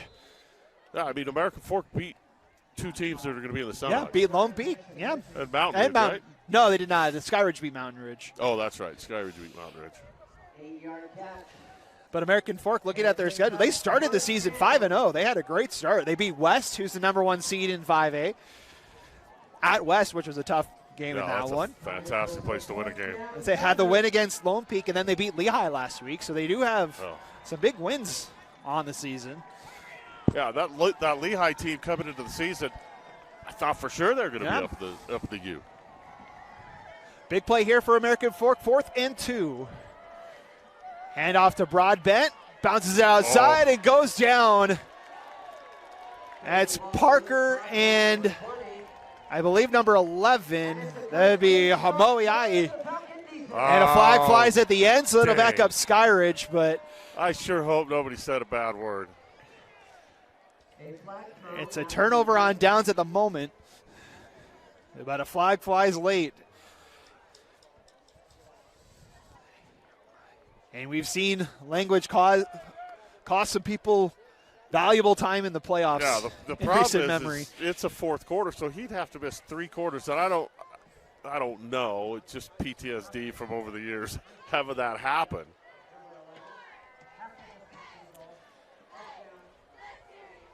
So it's on Moiai.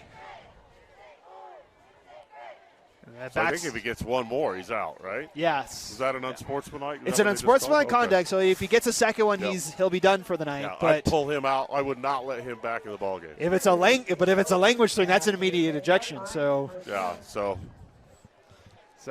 must not have been the A level language. It must have been one of the B words. So Sweetwine and the offense start 1st and 10 at the 11 or 10-yard line, and Sweetwine's going backwards. Jeez, good. You don't want that. Tackle there. Hand it off. That's Palmer with the tackle. Quarterback Keith on the play. Loss of 2. I'd be surprised if they let Sweetwine run the ball anymore. It's now 13 carries for him. That's most for anybody for Skyridge tonight. 100 and something, 120 probably about by now. He's up over that at least. I'd have to do the math on it. Oh. Sweetwine looking to throw now. Has room to run and elects to go that way and gets tackled at the 15-yard line. It's a keep by Keneal Sweetwine. Down to the 15-yard line. It'll be 3rd and 5. Gain of 6 for Sweetwine on that one. Number 65, Jaden Nah.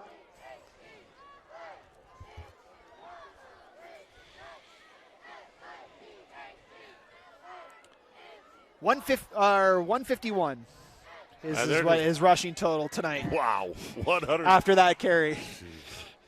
What a player! Has 4 passing touchdowns, has a rushing touchdown. It's been everywhere tonight for Skyridge.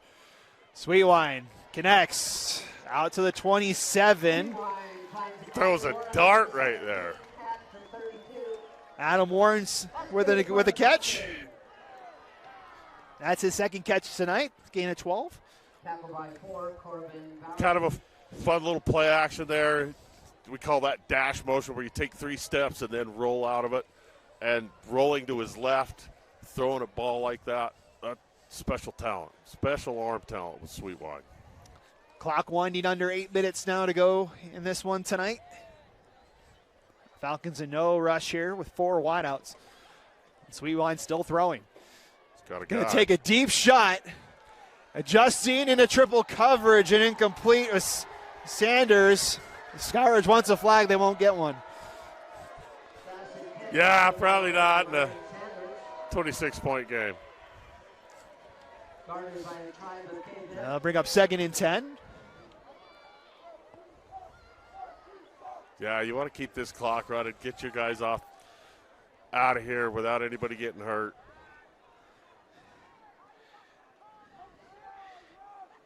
Skyridge's fans are pretty upset about that no call. Sweetwine again keeps. Has a lane. takes the contact and should have the first down. And he bounces. But doesn't break. Camille Sweetwine. Spot him right at the line here. We'll see if they give him the first down or not. Close to a first down. Yeah, if they wanted him to, he could run for 200 yards tonight.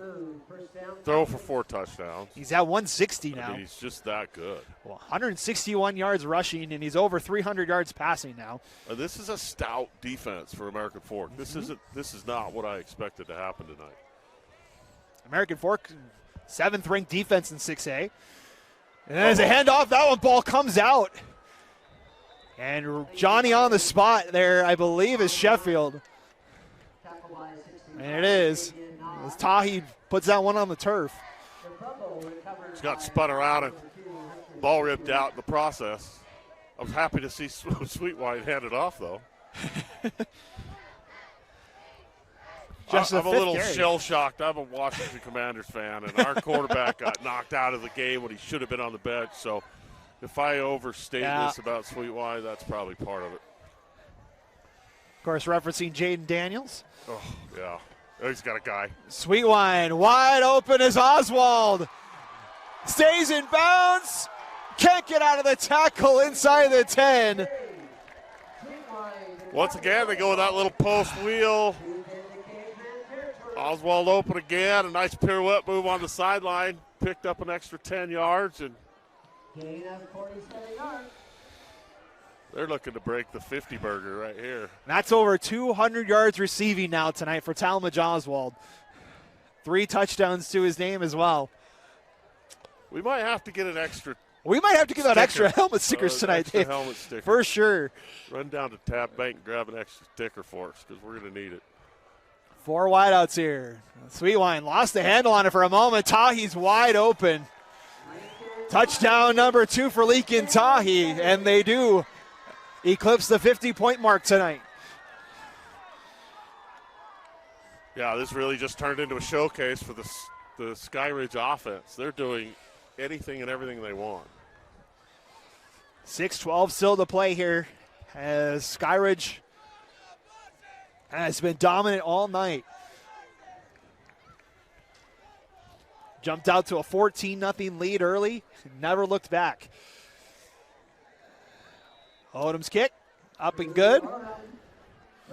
Wouldn't be surprised to see American Fork put their seniors in at this point. American Fork coming into tonight. This is the interesting, I've talked about the depth or the future of American Fork. There's 10 seniors on this roster for American Fork.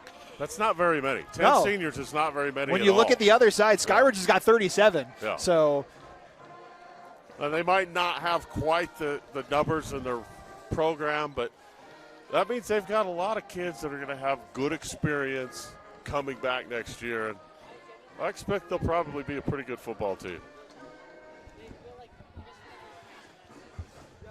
So 6:12 to go, 56-23 is now your score, as it'll be Skyridge and Lone Peak in the 6A semifinals. And now attention to the cheer and As I mentioned, that will be the 5th meeting all time between Lone Peak and Skyridge in the playoffs. Skyridge has never beaten the Knights in the playoffs. Trying to break that trend this year. Oh, I'm excited to see that. That's going to be a fun ball game. Both really good programs. Lone Peak's got their number, and so there's going to be a lot of extra motivation this week with Skyridge at practice. They're going to hear about it. They're going to know that this is the year they're going to knock Lone Peak off. Skyridge 7-5 all time against Lone Peak, by the way. They've won the last 5 regular season meetings against Lone Peak, just haven't got it done in the postseason. Just the playoffs, huh?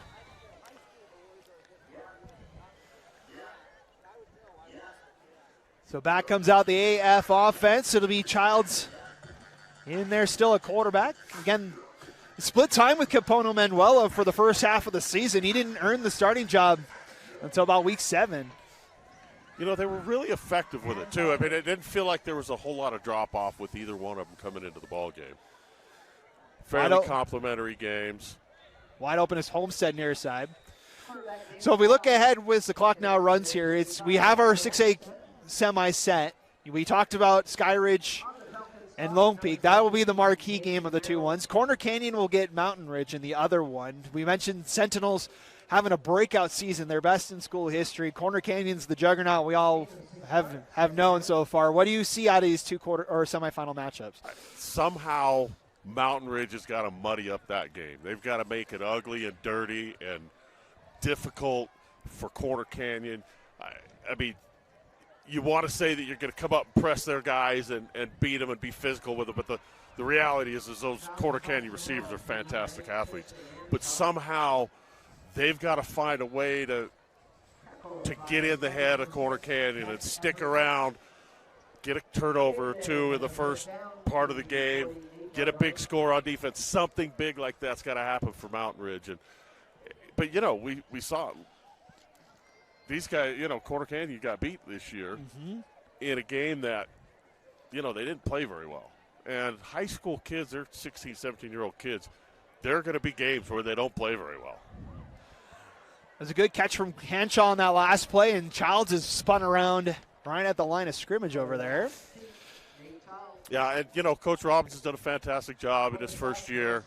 He's going up against Eric Kerr, who's, you know. How about the two offenses you're going to see in that game? Say Jackson Hunt's top 3 quarterback statistic-wise in the state of Utah.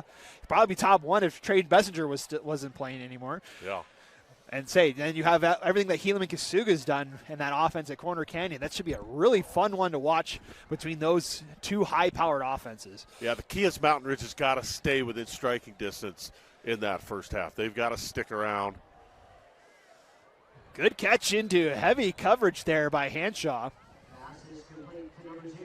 Oh, no, excuse. Yeah, that's Hanshaw.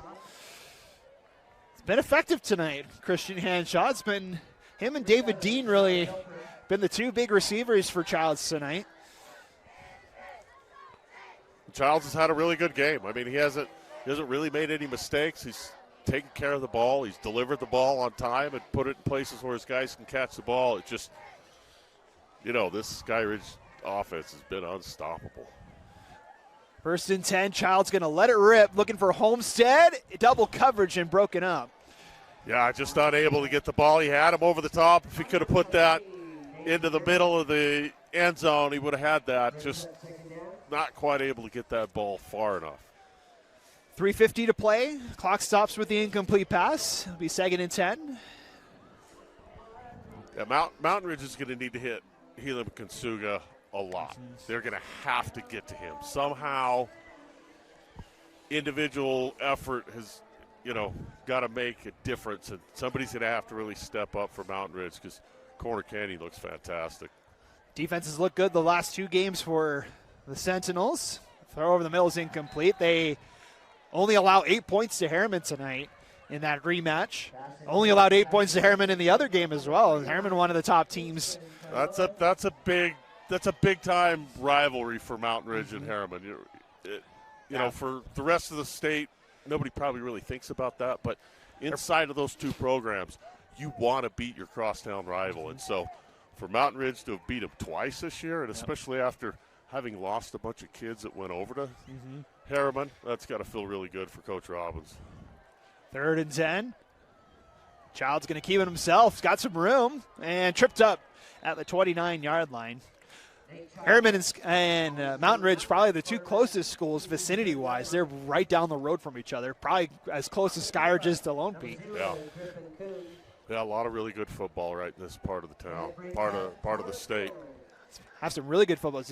That south end of the valley in Salt Lake and the north end of Utah County.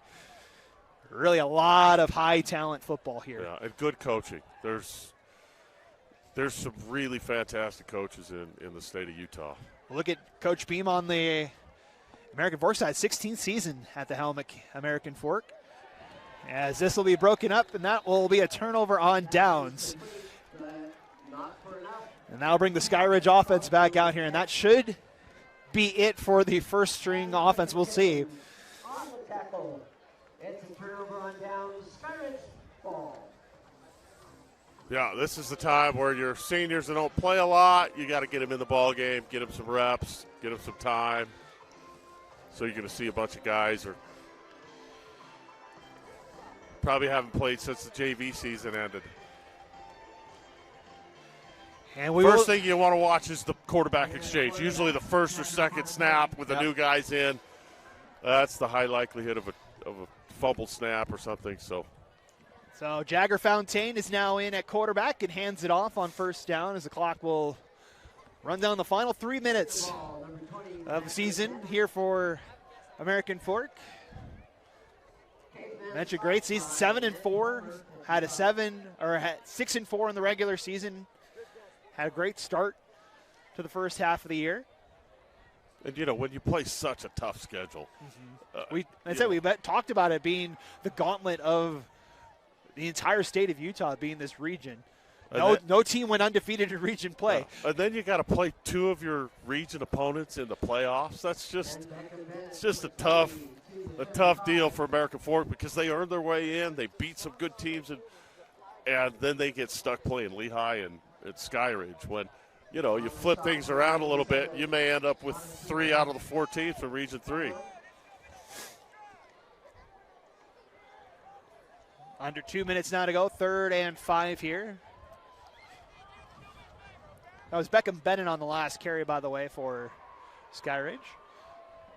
In there running back, so Tahi's night done as well.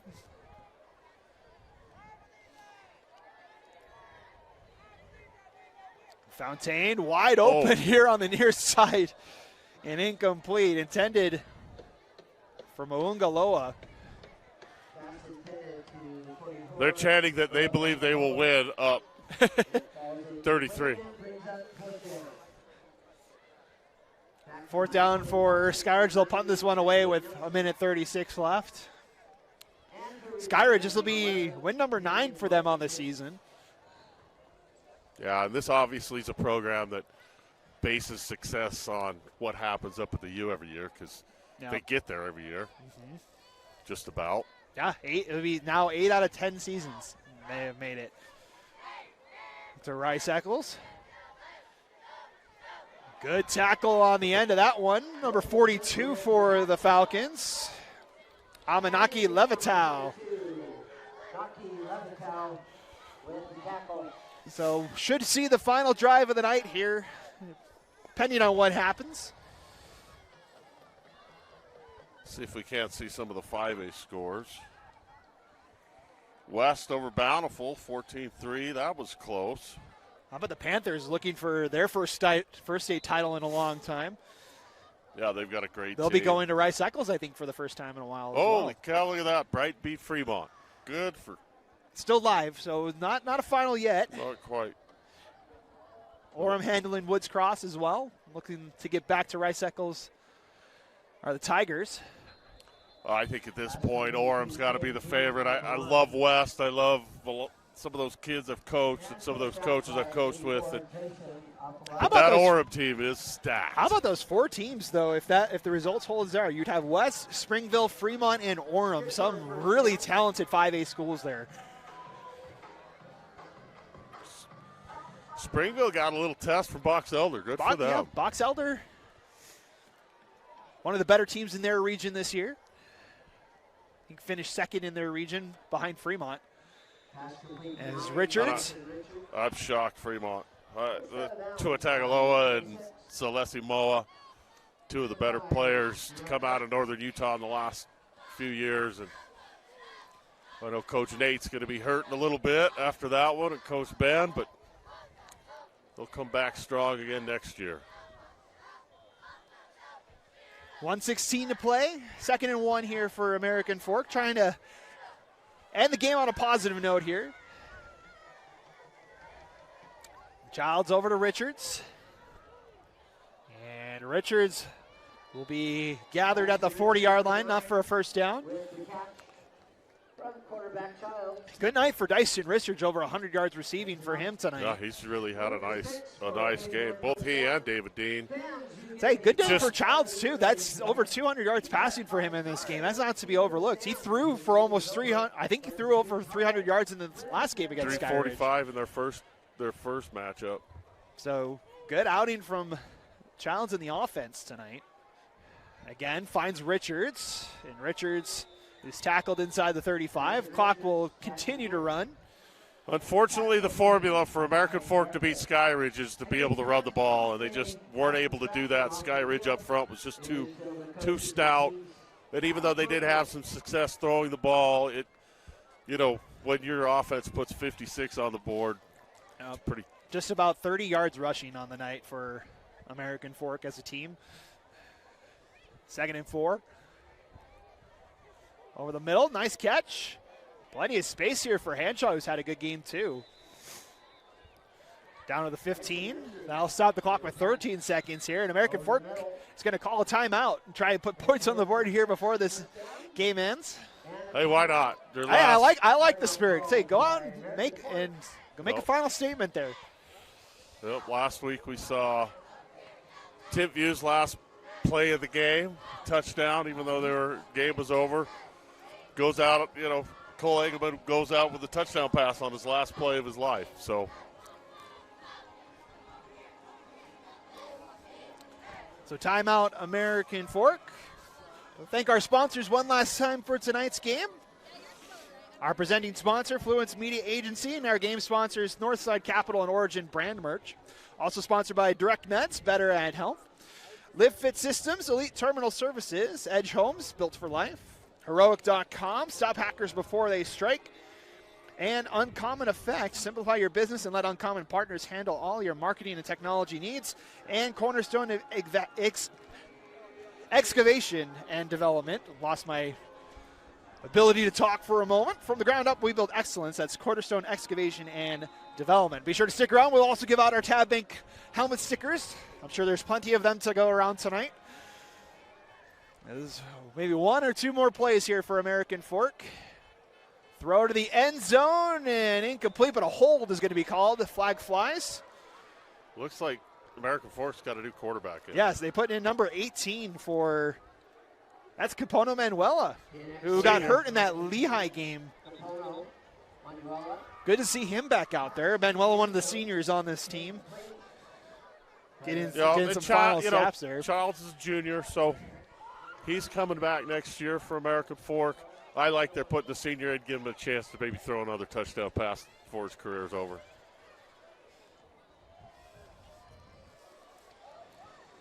Mentioned Dyson Richards has had a good game tonight. He's one of the seniors as well. He's committed to Southern Utah. He'll play for the T-Birds in the next level.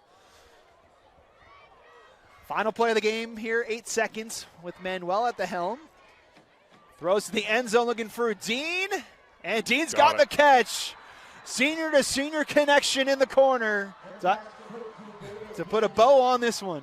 Yeah, and even though they're looking at the scoreboard, they're bummed out that they lost, and this is the way their senior season ends. They're going to talk about that later tonight, tomorrow, and next week, and they're going to remember that. And it's a nice moment to have as a senior to going out your last game. That puts him at double-digit touchdowns on the season for Capono Manuela, 10 passing touchdowns, and Dean with 4 receiving touchdowns now on the year. And we'll see Jace Worthington. Yet another junior on this squad. Takes the snap. Oh, the extra point's blocked. So Skyridge's defense gets one final say here. That one blocked by number 97, Admin Mangaloa. Able to get a paw on that one. So it stays 56-29. That will most likely be our final score tonight.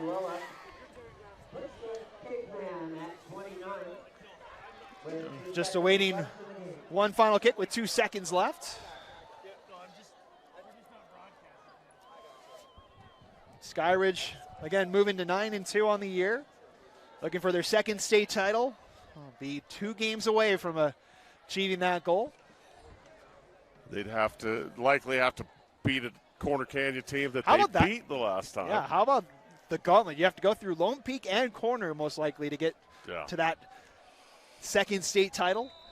Well, they had a little bit of an off week last week. They had Copper Hills. It wasn't, a ton of over preparation needed for that game. So this was really their first big test of the playoffs, and they've just really obliterated American Fork tonight. So next week they're going to be going in on a high. They're going to feel good about themselves.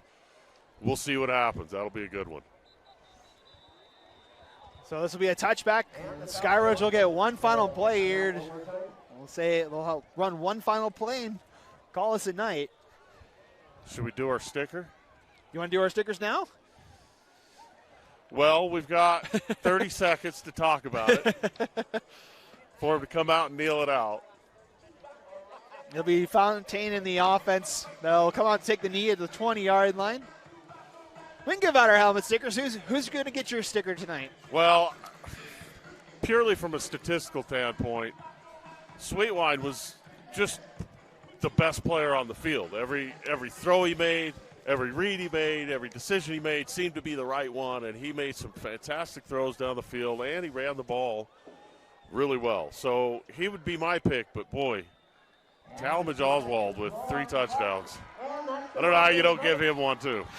I think we're going to give out a couple, so yeah, we'll give Sweetwine the helmet sticker. Over 150 yards rushing, over 300 yards passing tonight. I think he accounted for 5 touchdowns, both throwing and running tonight. He gets the helmet sticker. I will give one to Oswald as well. Over 200 yards receiving, 3 touchdowns for him in the game tonight. I'll give one to Briggs Parker as well for the punt return touchdown. Had a first one of the season for Skyridge as a team, so we'll throw one in there as well for him. Those helmet stickers are brought to you by Tab Bank, home with the Tab Spend Rewards checking account with 3.5 annual percentage yield on your account balance of 1% cash back on eligible purchases. The great rewards are just the beginning. Convenient online and mobile banking with no hidden or complex The high school football in the state of Utah is as good as it's ever been. I've had a blast watching these two teams play, and I can't wait for next week's.